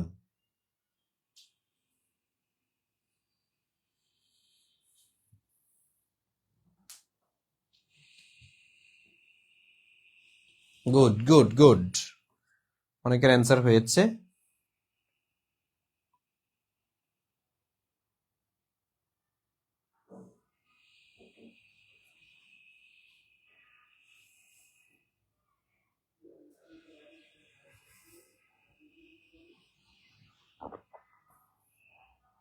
ওকে, তাহলে পরের প্রশ্ন আমি আবারও বলে দিচ্ছি। আমাদের এখানে যে যে বিষয়গুলো পড়ানো হবে, বাংলা, ইংরেজি, সাধারণ জ্ঞান, ম্যাথ, তারপর হচ্ছে ডেইলি সায়েন্স, এই প্রত্যেকটা বিষয়ের উপরে টোটাল 100টার উপরে আমরা ক্লাস দিব। হ্যাঁ, 100টা পরীক্ষাও নিব। এই ক্লাসগুলো পেতে আপনি হচ্ছে নিচে দেওয়া নাম্বার 1199 টাকা যদি এই মুহূর্তে পাঠান, আমরা গ্রুপে অ্যাড করে দিচ্ছি। আর ক্লাসটি শুরু হচ্ছে আজকের মধ্যে। 19তম নিবন্ধনের নতুন ব্যাচ আজ রাত থেকে শুরু হবে।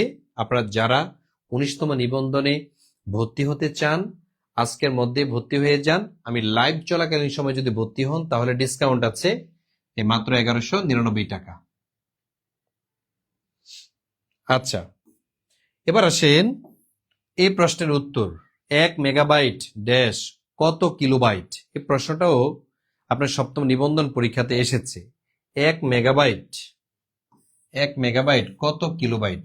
1512, 1026 নাকি 1064? সরি, 1024। কোনটা হবে সঠিক অ্যান্সার?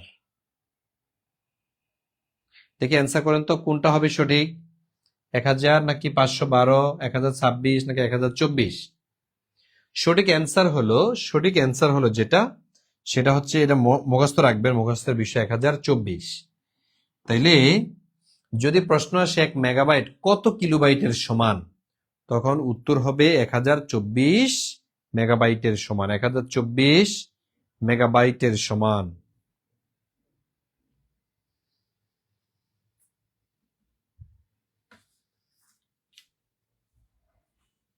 ডান ডান।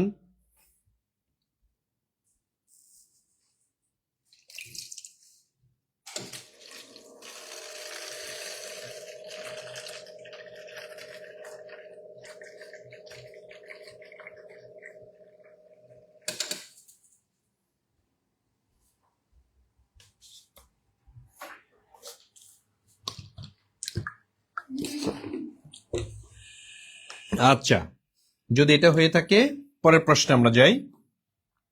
এখানে বলা আছে বর্তমানে বাংলাদেশে মাতৃত্বকালীন ছুটি কয় মাস? এটা মোস্ট ইম্পর্টেন্ট একটা প্রশ্ন, মোস্ট ইম্পর্টেন্ট।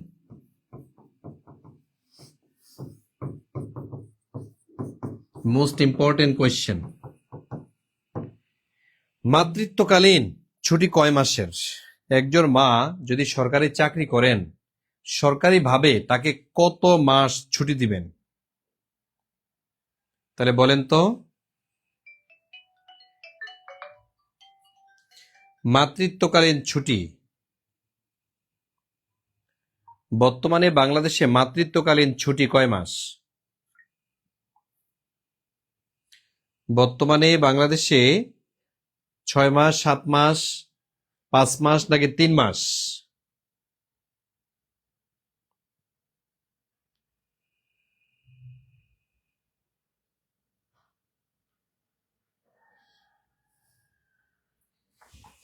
আচ্ছা, অনেকে সঠিক অ্যান্সার দিচ্ছেন, আবার অনেকে ভুল দিচ্ছেন।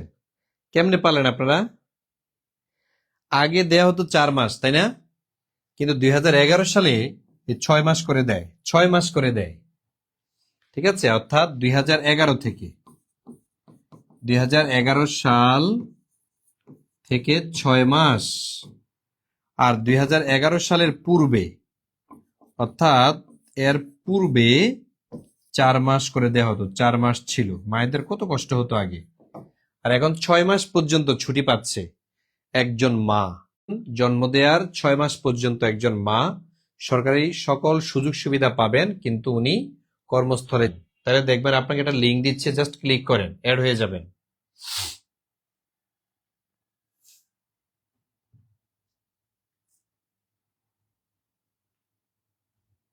ক্লিয়ার? ওকে, এবার আসেন পরের প্রশ্ন আমরা যাই।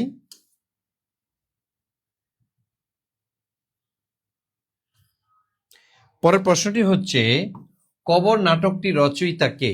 কবর একটা কবিতার নাম, কবর আবার একটা নাটকের নাম। এই সেই কবর নাটক যেটা 1953 সালে কারাগারের মধ্যে মঞ্চায়িত হয়েছিল। কবর নাটকটি রচয়িতা জহির রায়হান? নো, জহির রায়হান কবর নাটক রচনা করেননি। তাহলে কি মনির চৌধুরী, নাকি কাজী নজরুল, নাকি জসিমউদ্দিন? জসিমউদ্দিন তো হবে না, কারণ জসিমউদ্দিন যেটা লিখেছেন ওইটার নাম হচ্ছে কবর কবিতা। ঠিক আছে, কবর কবিতা নামক এই কবিতাটা রচনা করেছিলেন যিনি, তিনি হচ্ছেন জসিমউদ্দিন। কিন্তু নাটক যেটা, সে নাটকটা রচনা করেছিলেন যিনি, তার নাম হলো মনির চৌধুরী। এই সেই মনির চৌধুরী যিনি কবর নাটকটা কারাগারের কয়েদিদের দ্বারা মঞ্চস্থ করেছিলেন। আর এটা মূলত ভাষা আন্দোলনের উপরে। এটা কি নিয়ে? ভাষা আন্দোলন নিয়ে। কবর নাটকের মধ্যে সবাই মারা যায়, পরে তাদেরকে দাফন করা হয়, আবার দেখা যাচ্ছে লাশ হাইটা চলে যায়। ঠিক আছে, এটা একটা মানে কাল্পনিক। তারা হচ্ছে আমাদের ভাইরা যখন শহীদ হয়েছিল, পাকিস্তান শাসক গোষ্ঠী নির্দেশনা ছিল যে লাশগুলোকে গুম করে ফেলো, যাতে গুম করতে না পারে। এই জন্য হচ্ছে মানে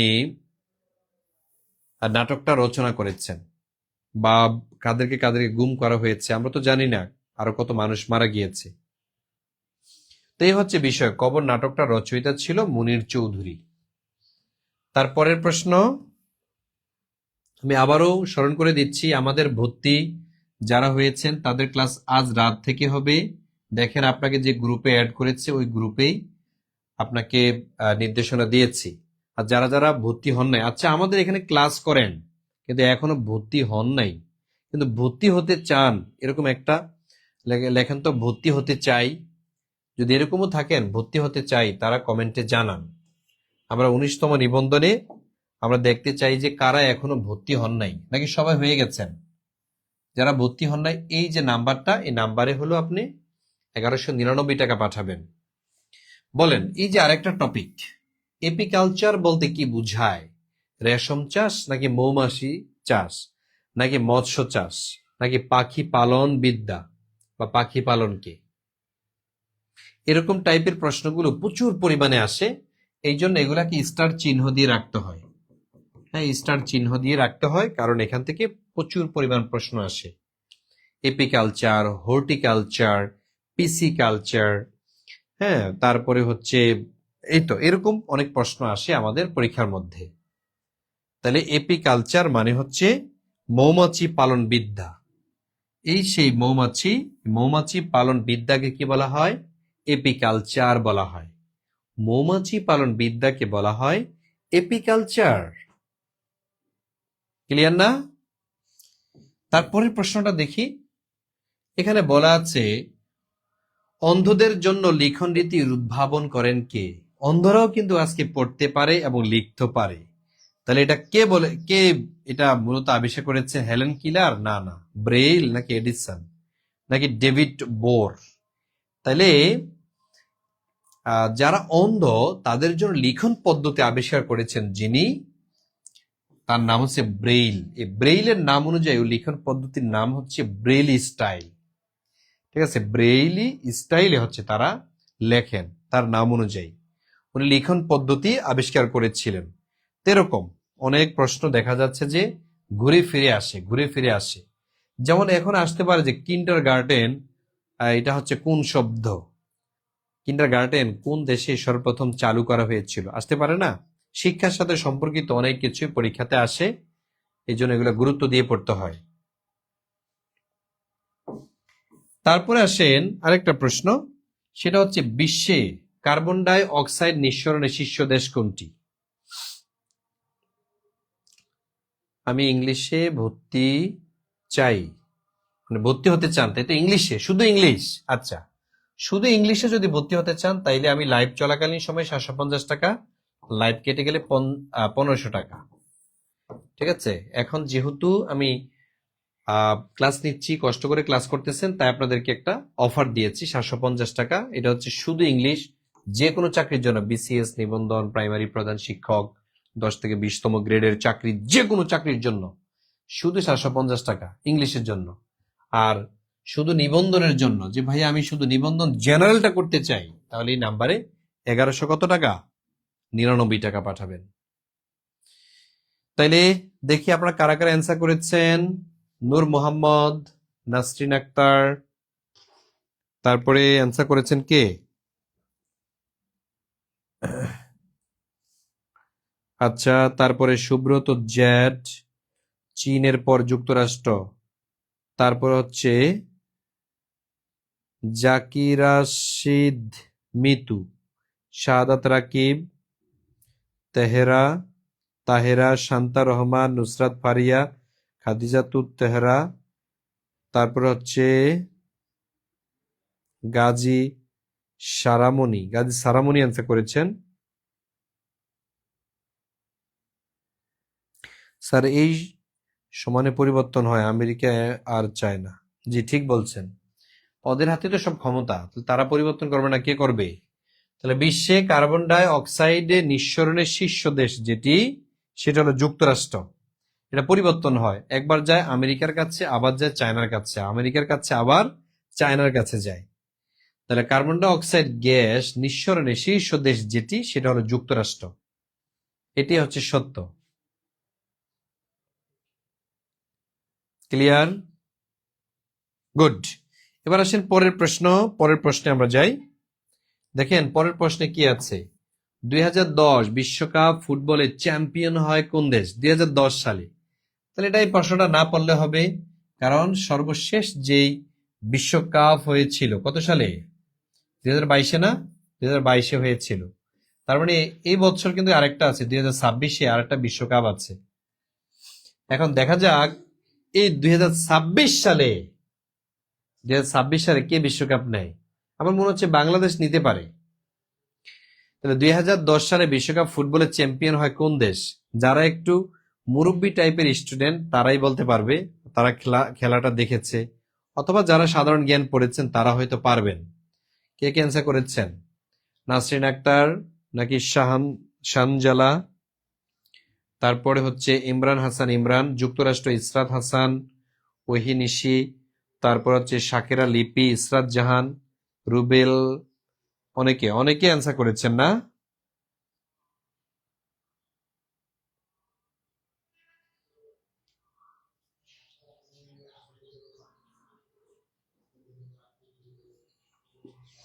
তারপর আলম আলম রোজি শিকদার, মিম আপু। আচ্ছা, তাহলে এখানে সঠিক অ্যান্সার কোনটা? সঠিক অ্যান্সার হচ্ছে স্পেন। স্পেন নিয়েছিল 2010 সালে, মনে আছে কিনা দেখেন আপনাদের। আর 2006 সালে সম্ভবত ইতালি নিয়েছিল। আমার অনেক আগে তো, ছোটবেলাতে এই খেলাটা দেখেছিলাম। ইতালি একবার নিয়েছিল, ইতালির পরে নিয়েছিল স্পেন। স্পেনের জিদান না ফ্রান্সের জিদান, ওই যে মাথা দিয়ে হেড দিয়েছিল না, একবার মাথা দিয়ে মারছে। যে আর গালি দিবি, গালি দিলে আমার মেজাজ খারাপ হয়ে যায়। লাগ, হাতে বল, তো গালি দিবি কেন? এই জন্য জিদানও গালি সহ্য করতে পারে নাই, মারছে এইভাবে এক হেড। কোন দেশে জানি খেলোয়াড়টা, আমি ভুলে গেলাম, স্পেন না জানি ফ্রান্সের জিদান। 2010 সালে আমরা পেলাম স্পেন। এবার আসেন 2010 সালে শান্তিতে নোবেল পুরস্কার। এখন আর 2010 সাল পড়তে হবে না, এবার দেখবেন 2025, আর এটা দেখবেন 2026। তার মানে পুরস্কার এবং খেলাধুলা, এই খেলাধুলা আর কোত্থেকে আসে? পুরস্কার। খেলাধুলা এবং পুরস্কার, এই দুইটা টপিক থেকে আপনার প্রশ্ন একটা আসবেই। অথচ আমরা দেখলাম সপ্তম নিবন্ধনে আপনার প্রশ্ন দুইটা জায়গা থেকে আসছে। তাহলে সঠিক অ্যান্সার কে বলছেন? Spain, Spain, France, France, France. হ্যাঁ, ফ্রান্সের জিদান। Thank you. এই যে আমাদের কামাল উদ্দিন ভাই সঠিক বলেছেন। বাংলাদেশ খেলে না? ও আচ্ছা, বাংলাদেশ বাছাই পর্ব থেকেই বাদ।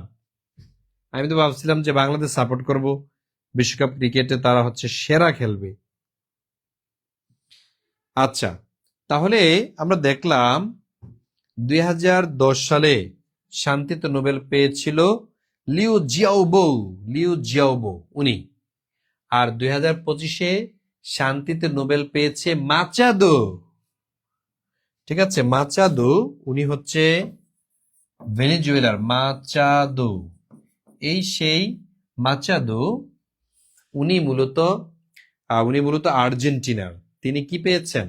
এবছর শান্তিতে নোবেল পুরস্কার পেয়েছেন। তার আগের বছর ইরানের পেয়েছিলেন। এইভাবে হচ্ছে দেখা যায় ঘুরে ফিরে ওই যে আমেরিকা ইসরায়েল ঘেঁষা যেই লেখকরা বা সাহিত্যিকরা তারাই শুধু পায়। তারপরে কোন দেশের মুদ্রায় ব্রিটেনের রানীর ছবি আছে? কোন দেশের মুদ্রায় ব্রিটেনের রানীর ছবি আছে? দেখে অ্যান্সার করেন তো। কোন দেশের মুদ্রায় ব্রিটেনের রানীর ছবি আছে? মারিয়া করিনা মাচাদো। তাহলে কোন দেশের মুদ্রায়? আচ্ছা, যারা টাকা পাঠিয়েছেন তারা সেন্ড মানি লিখেন নাই কেন? সেন্ড মানি ডান লিখেন, সেন্ড মানি ডান। এই যে সেন্ড মানি ডান লিখবেন, সেন্ড মানি ডান লিখে দিবেন। হ্যাঁ, কারণ এখন আর অল্প সময় আছে বাকি। আমি ক্লাসটা কেটে দিলে আপনাকে 3000 টাকা দিতে হবে। আমার এখন ডিসকাউন্ট চলছে আপনাদের জন্য। আর আজ রাত যেহেতু আমরা 19তম নিবন্ধনে ক্লাস শুরু করছি, তার মানে ধারাবাহিকভাবে চলতে থাকবে। এতদিন পর্যন্ত আমাদের ক্লাসটা শুরু হয়নি। আমরা গত 25 জানুয়ারিতে চালু করার কথা ছিল, কিন্তু আপনাদের যে প্রাইমারি ভাইবা, এই জন্য আপনারা রিকোয়েস্ট করেছেন যে ভাইয়া আমরা এখন ক্লাসে মনোযোগ দিতে পারবো না, আমরা অথচ ভর্তি হয়েছি, একটু পিছিয়ে দেওয়া যায় না? তাই আমরা এক সপ্তাহ পিছিয়ে দিয়েছি। তার মানে আজ থেকে আপনাদের ক্লাস শুরু হবে, এটার পিছানো কোনো চান্স নাই। যেহেতু আজ রাত থেকে আপনাদের 19তম নিবন্ধনের নতুন ব্যাচের 1 নাম্বার ক্লাস, 1 নাম্বার লেকচার, যেহেতু সুতরাং আপনাকে মানে একটা মোমেন্ট চুপ থাকার বা একটা মোমেন্ট অপচয় করা ঠিক হবে না। আচ্ছা, তাহলে কারা অ্যান্সার করেছেন? অ্যান্সার করা হয়েছে, তাই তো। কোন দেশের মুদ্রায় ব্রিটেনের রানী? কানাডা। কানাডা যারা দিয়েছেন, কানাডা যারা দিয়েছে তাদেরটা সঠিক হয়েছে। কানাডা যারা দিয়েছেন তাদেরটাই সঠিক হয়েছে। ডান ডান ডান। আসেন আরেকটা প্রশ্নে আসি আমরা। এখানে বলা হয়েছে বাংলাদেশের সাথে একমাত্র বন্দি বিনিময় চুক্তি আছে কোন দেশের? ভারত, পাকিস্তান, মায়ানমার নাকি ভুটান? অ্যান্সার করেন। আর যারা এখনো ভর্তি হন নাই, আমাদের এখানে ক্লাস করতেছেন, তারা একটু আহ, দ্রুতই ভর্তি হয়ে যান। ঠিক আছে, 1199 টাকার মাধ্যমে আপনি নিজেকে তৈরি করছেন। নিজেকে তৈরি করা মানে পরবর্তীতে আপনি আবার এই জ্ঞান দিয়ে আপনি আরেকজনকে সমৃদ্ধ করতে পারবেন, পড়াইতে পারবেন, টাকা ইনকাম করতে পারবেন। ঠিক আছে, 1199 টাকা মানে এই না যে সব শেষ করে ফেলতেছেন, কিন্তু যা শিখবেন এটা সারা জীবনের সম্পদ।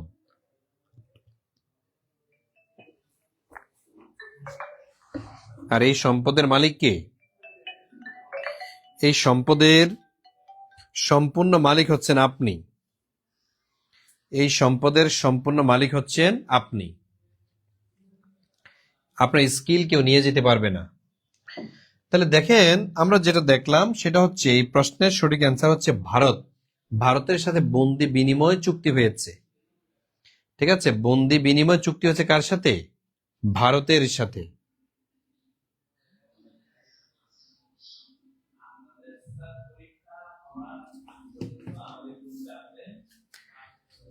ঠিক আছে, ভারতের সাথে কি হয়েছে? বন্দি বিনিময় চুক্তি হয়েছে। তারপরে আমরা দেখি আরেকটা প্রশ্ন। 2010 সালের জাতীয় শিক্ষা নীতিতে মাধ্যমিক স্তর কোন শ্রেণী পর্যন্ত? ষষ্ঠ, অষ্টম, অষ্টম থেকে দশম। দেখে এটা অ্যান্সার করেন। জি ভাই, আমার কিছু কম আছে টাকা, দ্রুত পাঠিয়ে দেন। যাদের টাকা কম আছে, এই 2, 4, 5 টাকা, 10 টাকা, 20 টাকা কম আছে, পাঠান। এটা বলতে হবে না। এখন যদি আপনার যদি 50 টাকা কম থাকে 1199 টাকা থেকে পাঠান, যান, মাফ করে দিলাম। কিন্তু আমি থাকাকালীন, আমি আর সর্বোচ্চ 10 মিনিট আছি, এই 10 মিনিটের মধ্যে যদি হন তাইলে আপনাকে আমি 1199 বা তার চেয়ে 10-20 টাকা কমে আমি ভর্তি করে দিচ্ছি। কিন্তু এরপরেই যদি আপনি আবার বলেন তাহলে কিন্তু কাজ সম্ভব না, সেখানে আপনার 3000 টাকা দিতে হচ্ছে। তাহলে 2010 সালের জাতীয় শিক্ষানীতিতে মাধ্যমিক স্তর কোন শ্রেণী পর্যন্ত? ষষ্ঠ থেকে অষ্টম, নাকি অষ্টম থেকে দশম, নাকি নবম থেকে দশম, নাকি নবম থেকে দ্বাদশ শ্রেণী পর্যন্ত? এটা মানে এটা কিন্তু আসলে ব্যাকডেট প্রশ্ন না, এটা এবারও আসতে পারে। এটা সঠিক অ্যান্সার নবম থেকে দ্বাদশ। আর মনে রাখবেন, বর্তমানে এই শিক্ষা পদ্ধতিটা কি হবে? পরিবর্তন হবে। পরিবর্তন, যেমন জেডিসি অথবা জেএসসি চালু করেছিল, বর্তমানে কিন্তু জেডিসি আর জেএসসি নাই, এটা এটা চেঞ্জ করে দিয়েছে। চালু হয়েছে কি? বৃত্তি। এই যে বৃত্তি পরীক্ষা অলরেডি চালু, বৃত্তি চালু করা হয়েছে, 5 এর বৃত্তি, 8 এর বৃত্তি। হ্যাঁ, এগুলা আগে ছোটবেলা আমরা দিয়েছিলাম। এই পরীক্ষাগুলা বাদ দিয়ে জেএসসি, জেডিসি এরকম একটা সিস্টেম চালু করেছে, যেটা মানুষ ভালোভাবে নেয়নি। শিক্ষা পদ্ধতিটা কলাপস করেছে বাংলাদেশে, এই কারণে আবার পূর্বের শিক্ষানীতিতে ফিরে যাচ্ছে। তারপরে আসেন, পঞ্চম আদমশুমারির প্রাথমিক রিপোর্ট অনুযায়ী জনসংখ্যা বৃদ্ধির হার সবচেয়ে কম কোন বিভাগে? ঢাকা, কুমিল্লা। এখানে পঞ্চম আদমশুমারির কথা বলেছে, এটা আসবে না। আপনার আসবে কোনটা জানেন? ষষ্ঠ আদমশুমারি। এই যে ষষ্ঠ আদমশুমারি বা জনশুমারির অনুযায়ী বৃদ্ধির হার সবচেয়ে কম যেখানে, ওই আগে যেখানে ছিল এখনো কম সেখানে।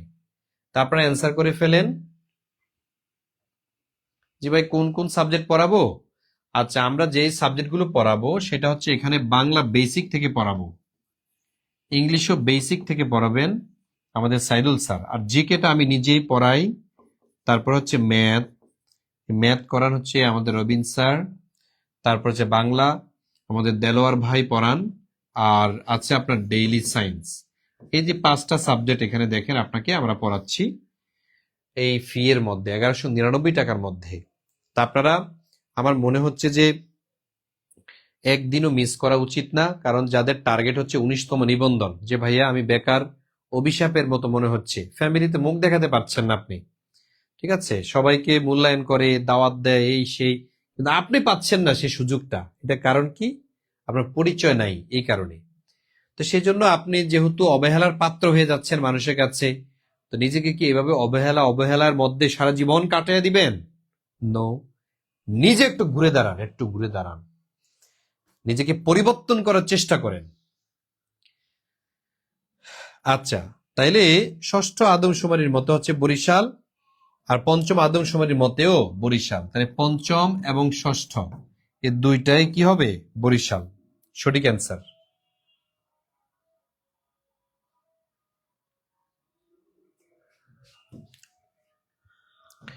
মানে একবারে ক্লাসের খুব শেষ পর্যায়ে চলে আসছি। আপনাদের জন্য আমি যে ঘোষণাটা দিয়েছি সেটা হচ্ছে, আমাদের এখানে 100টির উপরে ক্লাস পাবেন 19তম নিবন্ধনের জেনারেল ফুল কোর্সে।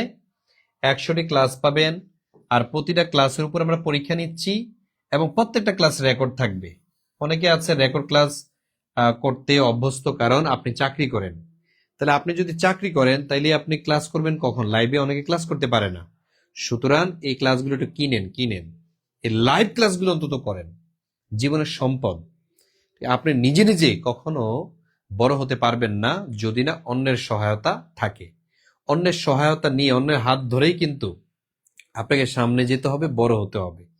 নিজে নিজে আপনি যতই যেতে চাবেন, পড়ে যাবেন, পড়ে যাবেন। সেই জন্য নিজে সমৃদ্ধ হতে এখনই আপনি আমাদের জার্নিতে যুক্ত হন। তবে হ্যাঁ, আপনি যে আজকে যুক্ত হয়েছেন আমাদের ক্লাসে, আপনি ভালো জায়গায় চলে আসছেন, এতটুকু মাথায় রাখবেন, কনফিডেন্ট রাখেন। ইনশাল্লাহ আমাদের এখানে প্রত্যেকটা টিচার কোয়ালিফাইড, প্রত্যেকটা টিচার, আমি ব্যতীত আমাদের অন্যান্য যে টিচারগুলো আছে সবাই অত্যন্ত ভালো পড়ায়, একবার ধরে পড়ায়। ঠিক আছে, আজকের ক্লাসটা কইরেন। যারা ভর্তি হয়েছেন, কারা কারা ভর্তি হয়েছেন এখানে দেখি একটু কমেন্টে জানান তো, কমেন্টে জানান। তারা দেখবেন যে আজকের ক্লাসটা কত প্রাণবন্ত, কত ছন্দ দিয়ে একটার সাথে আরেকটা কি পরিমাণ কানেক্টেড, টপিক ধরে আপনি খাওয়াইয়ে দেওয়া হবে। ক্লাস করিয়ে দেখেন আপনি। ঠিক আছে, আপনি যদি মনে হয় আজকের ক্লাস করার পরে যে ভাইয়া ক্লাস ভালো লাগে না, আপনি জানাইন যে শিখতে পারি না, যে ভাইয়া কি পড়া, আমি আশা ভরসা নিয়ে ভর্তি হয়েছি, কিচ্ছু পারি না, দেখি আপনি জানান দেখি, সাহস থাকলে। হ্যাঁ, আপনি অনেক কিছু জানবেন, অনেক কিছু শিখবেন আমাদের এই ক্লাসগুলো থেকে, যেগুলো নিজে নিজে পারা যায় না। বই কিনে যদি সব নলেজ আপনার ব্রেনে ঢুকিয়ে ফেলতে পারতেন, মানুষ স্কুল, কলেজ, ইউনিভার্সিটি, মুক্ত মাদ্রাসায় যেত না। গুরু লাগে। এই জন্য আপনাকে আমরা আহ্বান জানাচ্ছি, আপনারা আমাদের সাথে যুক্ত হতে পারেন, এটা খুবই উপকৃত হবেন। আর আরেকটা বিষয়, সামনে নির্বাচন আসতেছে, মনোযোগ নষ্ট হয়ে যাচ্ছে আপনার, অথচ এই মনোযোগ আরো বেশি নষ্ট হবে যখন 19তম নিবন্ধন পরীক্ষা চলে আসবে। তখন দেখবেন যে আপনি নাম ভুলে যাচ্ছেন। পরীক্ষার হলে অনেক সময় নাম ভুলে যাই আমরা, এত প্রেসার পড়বে। সেই জন্য বেকারত্ব আর সামনে নিয়েন না, বেকারত্ব দিয়ে সামনে আর যায়েন না। আপনি এখন স্টপ হন, নিজেকে গুছান, চাকরিটা নেন। তারপরে আসেন, সার্কভুক্ত কোন দেশটির দূতাবাস বাংলাদেশে নেই? সার্কভুক্ত কোন দেশটির দূতাবাস বাংলাদেশে নেই? আমি ভর্তি হয়েছি স্যার আমি ভর্তি হয়ে যাবে। আজকের পর কি ভর্তি হওয়া যাবে? হ্যাঁ যাবে, আজকের পরেও ভর্তি হওয়া যাবে। কিন্তু আজকের লেকচার কত জানেন? আজকের লেকচার হবে 1 নাম্বারটা, এই যে লেকচার নং 1। আজকে 1 নাম্বার লেকচারের উপরে আপনার পরীক্ষা ক্লাস হবে। ঠিক আছে, সুতরাং এই 1 নাম্বার লেকচার আপনি হচ্ছে পিছিয়ে গেলেন। আর প্রথম থেকে শুরু করার টেস্টে অন্যরকম, যে কোনো কিছু মধ্যখান থেকে আপনি ধরেন ক্লাস শুরু হয়ে গেছে, আপনি দেখেন, কল্পনা করেন তো ক্লাস 8-এ বা 9-এ কল্পনা করেন, ক্লাস শুরু হয়ে গেছে, স্যার অঙ্ক করাচ্ছে, হঠাৎ করে আপনি লেট করে যে হচ্ছে ক্লাসের রুমে ঢুকছেন, ঢুকে কিছু বুঝবেন? এ স্যারের দিকে তাকান, একবার এদিকে তাকান, ওদিকে তাকান, কিচ্ছু হয় না, মনোযোগে রাখতে পারবেন না। কিন্তু আপনি যদি ক্লাসের শুরু থেকে থাকতেন, ঠিক আছে, আপনি হয়তো অঙ্কে ভালো না, কিন্তু বুঝতেন, আপনি পয়েন্টটা ধরতে পারতেন। সেম অবস্থা, সূচনাটা খুব ইম্পর্টেন্ট, আর শেষটা আরো বেশি ইম্পর্টেন্ট। কারণ শেক্সপিয়ার বলেছিলেন, all Soyel date ends well, শেষ ভালো যার, সব ভালো তার। ঠিক আছে, ভর্তি হলেই যে আপনি চান্স পেয়ে যাচ্ছেন ব্যাপারটা তা নয়। আমাদের এখান থেকে আপনাকে কিছু দিক নির্দেশনা দিব, এগুলো মানতে হবে। এগুলো মানলেই না পরে আপনি চান্স পাবেন। যদি সেই ইচ্ছা না থাকে যে না আমরা আসলে আপনার কথা আমরা মানতে পারবো না ভাইয়া, তাহলে আপনার ভর্তি হওয়ার দরকার নেই। ঠিক আছে, আমাদের কথা শুনতে হবে, তাইলে আপনি ভর্তি হন। আমরা জোর করে আপনাকে পড়াইতে পারবো না যতক্ষণ না আপনি নিজেকে স্বাভাবিক করবেন, নিজেকে পরিবর্তন করতে চাইবেন। সার্কভুক্ত কোন দেশটির সাথে দূতাবাস নাই? নেপাল, বাংলাদেশ, ভুটান নাকি মালদ্বীপ? কোন দেশের সাথে? মালদ্বীপের সাথে বাংলাদেশের দূতাবাস নাই, যদিও এখন দূতাবাস স্থাপন করেছে। ঠিক আছে, বর্তমানে আছে, দূতাবাস স্থাপন করা হয়েছে এই মালদ্বীপের সাথে। এটা মুসলিম কান্ট্রি, তার সাথে বাংলাদেশের কি আছে? দূতাবাস আছে। তারপরে কি আছে দেখি, সপ্তম নিবন্ধন আসছে, থাইল্যান্ডের নবনির্বাচিত প্রধানমন্ত্রীর নাম কি? আচ্ছা, এগুলো হচ্ছে একবার পুরানো, এই যে শান উষা। তাইলে আমি একবারে শেষ পর্যায়ে চলে আসছি আজকের আমার ক্লাসে। 19তম নিবন্ধনের নতুন ব্যাচের ক্লাস আজ রাত থেকে যেহেতু শুরু হচ্ছে, আপনাদেরকে আমি, যারা নতুন রয়েছেন ভর্তি হন নাই, তাদেরকে আমি আজকের ক্লাস থেকেই আহ্বান জানাচ্ছি, ভর্তি হয়ে যান। আমাদের এই 1 নং ক্লাসে আপনি জয়েন হয়ে আমাদের দিক নির্দেশনাগুলো নেন, ক্লাসগুলো করেন, রেকর্ড ক্লাসগুলো বারবার দেখেন। এই ক্লাস থেকে আপনি যা পাবেন, কারণ আমরা আমাদের দেখা যাচ্ছে 1 ঘন্টার ক্লাসের মধ্যে আপনাকে যতটুকু পড়াতে পারবো, যতটুকু শিখাতে পারবো, সেটা আপনি 1 সপ্তাহে পারবেন না। আমাদের 1 ঘন্টা আর আপনার 1 সপ্তাহ। ব্যাপারটা কি? আপনার কাছে এখন খারাপ লাগতে পারে যে ভাইয়া আপনি মনে হয় একটু বাড়াইয়া বলছেন। জি না, কারণ এই বিষয়টা আমার জানাশোনা। আমি গবেষণা করতে করতে সাধারণ জ্ঞানটা এমন একটা পর্যায়ে চলে আসছে, আমি 1 ঘন্টা পড়লে যতটুকু পারবো আপনি 1 সপ্তাহে সেটা মুখস্থ করে পারবেন না। কারণ আমার ধারণা, আমি হচ্ছে টেকনিক অ্যাপ্লাই করি। সুতরাং নিজে নিজে চেষ্টা করলেই যদি সবাই পারতো, তাইলে কিন্তু মানুষ একজন আরেকজনের উপর নির্ভরশীল হতো না। আর যেহেতু আপনি শিক্ষক হতে চাচ্ছেন, শিক্ষকের অ্যাক্টিভিটিস গুলো ক্লাসের মধ্যে কি কি হবে, কিভাবে রোল প্লে করবেন ক্লাসের মধ্যে, একটা স্টুডেন্টকে শুধু কি পড়ালেই হয়? আমি বহু স্টুডেন্ট দেখেছি ক্লাসের মধ্যে চমৎকার, রেজাল্ট অনেক ভালো, কিন্তু পড়াতে পারে না, একজনের সামনে ঠিক মতো কথা বলতে পারে না। তো এগুলো হচ্ছে আপনার সমস্যা। সুতরাং এই সমস্যা নিয়ে আপনি বসে থাকলে তো পারবেন না, আপনাকে শিখতে হবে, এমন প্ল্যাটফর্মে যেতে হবে, এমন স্যার বা ম্যাডামের সংস্পর্শ যেতে হবে যারা হচ্ছে এই বিষয়গুলো সম্পর্কে অভিজ্ঞ, আপনাকে শিখাতে পারে। নাহলে তো আপনি পারবেন না ভাই। ঠিক আছে, ইচ্ছা করলে আপনি পড়াইতে পারবেন না। পারবেন না যে মানে একবারে অস্বাভাবিক, বিষয়টা এরকম না, পারবেন, চেষ্টা তো করতে হবে।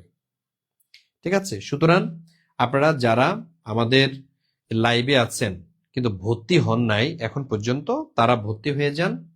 আমি লাইভ কেটে দিব একটু পরে, 10 মিনিট পরে আমি কেটে দিচ্ছি।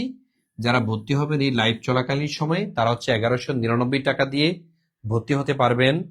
আর নাম্বার হচ্ছে, এই যে নাম্বারটা ভুল করেন না, 01767265758, এই নাম্বারে আপনি 1199 টাকা পাঠালেই হবে। আর যারা শুধু ইংরেজির বেসিক কোর্সে ভর্তি হতে চান, তাদের জন্য 1500 টাকা, কিন্তু লাইভ চলাকালীন সময় 1500 না, মাত্র 750 টাকা এই নাম্বারে আপনি পাঠাবেন। কেউ যদি রকেটে পাঠাতে চান তাও পারবেন, আর যদি বিকাশে অথবা নগদে পাঠান তাহলে হচ্ছে যে 58 লাস্টে এটা। আর এটা আবার হোয়াটসঅ্যাপ নাম্বারও, আপনি স্ক্রিনশট পাঠিয়ে দিবেন। ঠিক আছে, স্ক্রিনশটটা পাঠাবেন যে ভাই আমি টাকা পাঠিয়েছি, আমাকে গ্রুপে অ্যাড করেন। ঠিক আছে, আপনার টাকা পাঠিয়েছেন কিন্তু গ্রুপে এখনো অ্যাড করা হয়নি, এরকম যদি থাকে তাইলে এখন কমেন্টে জানান, আমি এখনই অ্যাড করে দিব। আর যারা ভর্তি হন নাই, এখনই ভর্তি হয়ে যান। আর যদি ভর্তি না হওয়ার মতো সেই আপনার ব্যালেন্স না থাকে, তাহলে এটা ইয়ে করেন, আপনি মেসেজ পাঠান যে ভাই আমি ভর্তি হতে চাই, একটু পরে আমি দোকান থেকে পাঠিয়ে দিচ্ছি। তাহলে আমরা একটা নোট রাখবো, আপনাকে ভর্তি নিব, একই অফারে আপনাকে ভর্তি নিব। আমাদের একটা মেসেজ পাঠিয়ে দেন।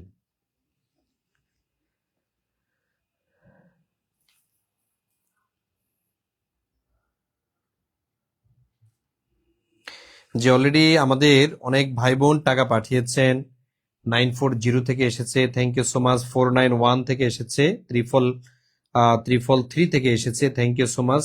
940 থেকে এসেছে, থ্যাংক ইউ সো মাচ। 491 থেকে এসেছে, তারপরে হচ্ছে 311 থেকে এসেছে, 210 থেকে এসেছে, তারপরে 5390 থেকে এসেছে, 260 থেকে এসেছে, 1666 থেকে এসেছে, 1066 থেকে এসেছে। Thank you so much. Add করা হয়নি, শুধু ইংরেজি। আচ্ছা, যারা ইংরেজির জন্য পাঠিয়েছেন কিন্তু আপনাকে অ্যাড করা হয়নি, যে তোফাজ্জল ভাই, আপনি ওই যে 18 লাস্টে এই নাম্বারে একটা মেসেজ করেন, অথবা কল দেন যে ভাই আমি টাকা পাঠিয়েছি, আমার লাস্ট ডিজিট এটা, আমাকে গ্রুপে অ্যাড করেন। তখন আপনাকে সিস্টেম বলে দিবে। ঠিক আছে, আপনাকে সিস্টেম বলে দিবে টাকা পাঠিয়েছেন, মানে আমাদের দায়িত্ব আপনাকে অ্যাড করা। তবে আপনি টাকা পাঠিয়ে আমাদেরকে তো একটু জানাতে হবে যে ভাই আমি টাকা পাঠিয়েছি, আমার লাস্ট ডিজিট হচ্ছে এইটা। জাস্ট আপনার কাজ শেষ, তারপরে আপনাকে সিক্রেট গ্রুপে আমরা অ্যাড করে দিব। দ্রুত করতে হবে, হ্যাঁ দ্রুত করতে হবে নিজের কেরিয়ারের জন্য। মনে রাখবেন, আপনি তো ওই যে খাইতে বৈশা ধরেন 500-1000 টাকা নষ্ট করে ফেলেন। নষ্ট না, মূলত হচ্ছে এক বসাতে আপনি শেষ। কিন্তু আপনি এমন কিছু কেরিয়ার তৈরি করতে চাচ্ছেন যে কেরিয়ারটা সারা জীবন, এবং অন্যান্য যারা আছে আপনার আপনার হচ্ছে স্টুডেন্টদেরকে আপনি তৈরি করবেন। সুতরাং আপনি স্টুডেন্টদেরকে তৈরি করতে হলে যে স্কিল দরকার, আমাদের এখান থেকে কিন্তু সেই স্কিলটা আপনাকে দেওয়া হবে।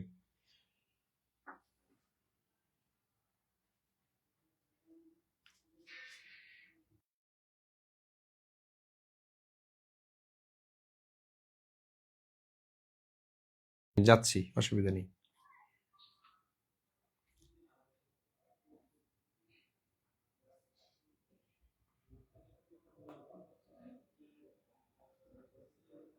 আচ্ছা, দ্রুত করতে হবে, হ্যাঁ দ্রুত করতে হবে।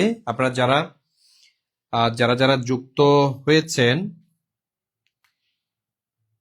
আচ্ছা অন্তত মেসেজ পাঠিয়ে রাখেন, হ্যাঁ মেসেজ পাঠিয়ে রাখবেন অন্তত, যে স্যার আমি আমি টাকা পাঠাচ্ছি, এই মুহূর্তে আমার বিকাশ বা নগদে টাকা নেই। সমস্যা থাকতেই পারে, ঠিক আছে, যদি সমস্যা থাকে আপনি সমস্যাটা বলবেন, ঠিক আছে, কিন্তু টাকার জন্য আপনি পড়াশোনা করবেন না।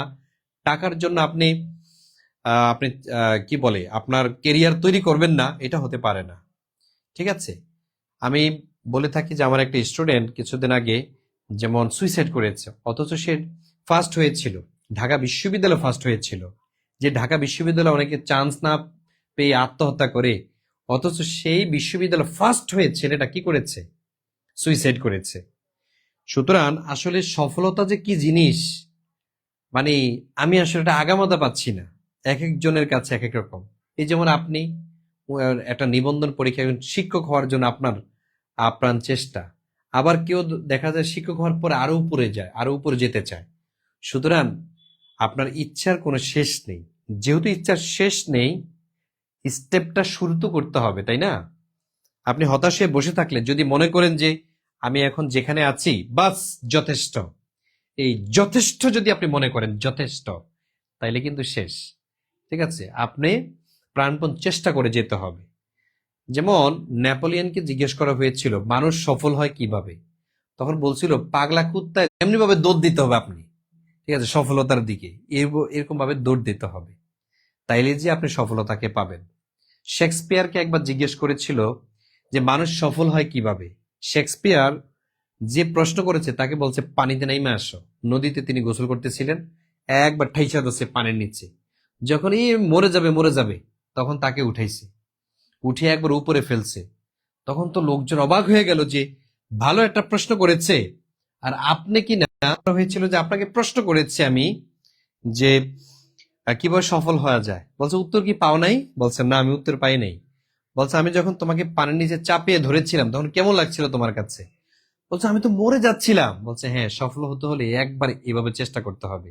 আমার হাত থেকে বাঁচার জন্য যেমন তুমি আপ্রাণ চেষ্টা করেছ, তেমনি ভাবে সফলতার জন্য তোমাকে এভাবে চেষ্টা করতে হবে, তাইলে তুমি সফল। সফলতা এত সহজ জিনিস না, আবার সফলতা এত কঠিনও নয়। তো যা হোক প্রিয় ভাই বোন, আমি লাইভটা কেটে দিব। আমি জাস্ট আপনাদেরকে আর 10 মিনিট সময় দিব, যারা ভর্তি হবেন এই 10 মিনিটের মধ্যে শেষ। ঠিক আছে, 10 মিনিট এই সময়ের মধ্যে আপনারা যারা ভর্তি হবেন তারাই শুধু 1199 টাকা দিয়ে আমাদের আজকের এই কোর্সটাতে ভর্তি হতে পারবেন। আর কোর্সের টাইম হচ্ছে আজকেই শেষ, মানে আজকেই হচ্ছে 1 নাম্বার লেকচার দিয়ে আমরা শুরু করব। সুতরাং শুরু থেকে আপনি শুরু করেন, জার্নিটা অনেক ভালো হবে ইনশাল্লাহ।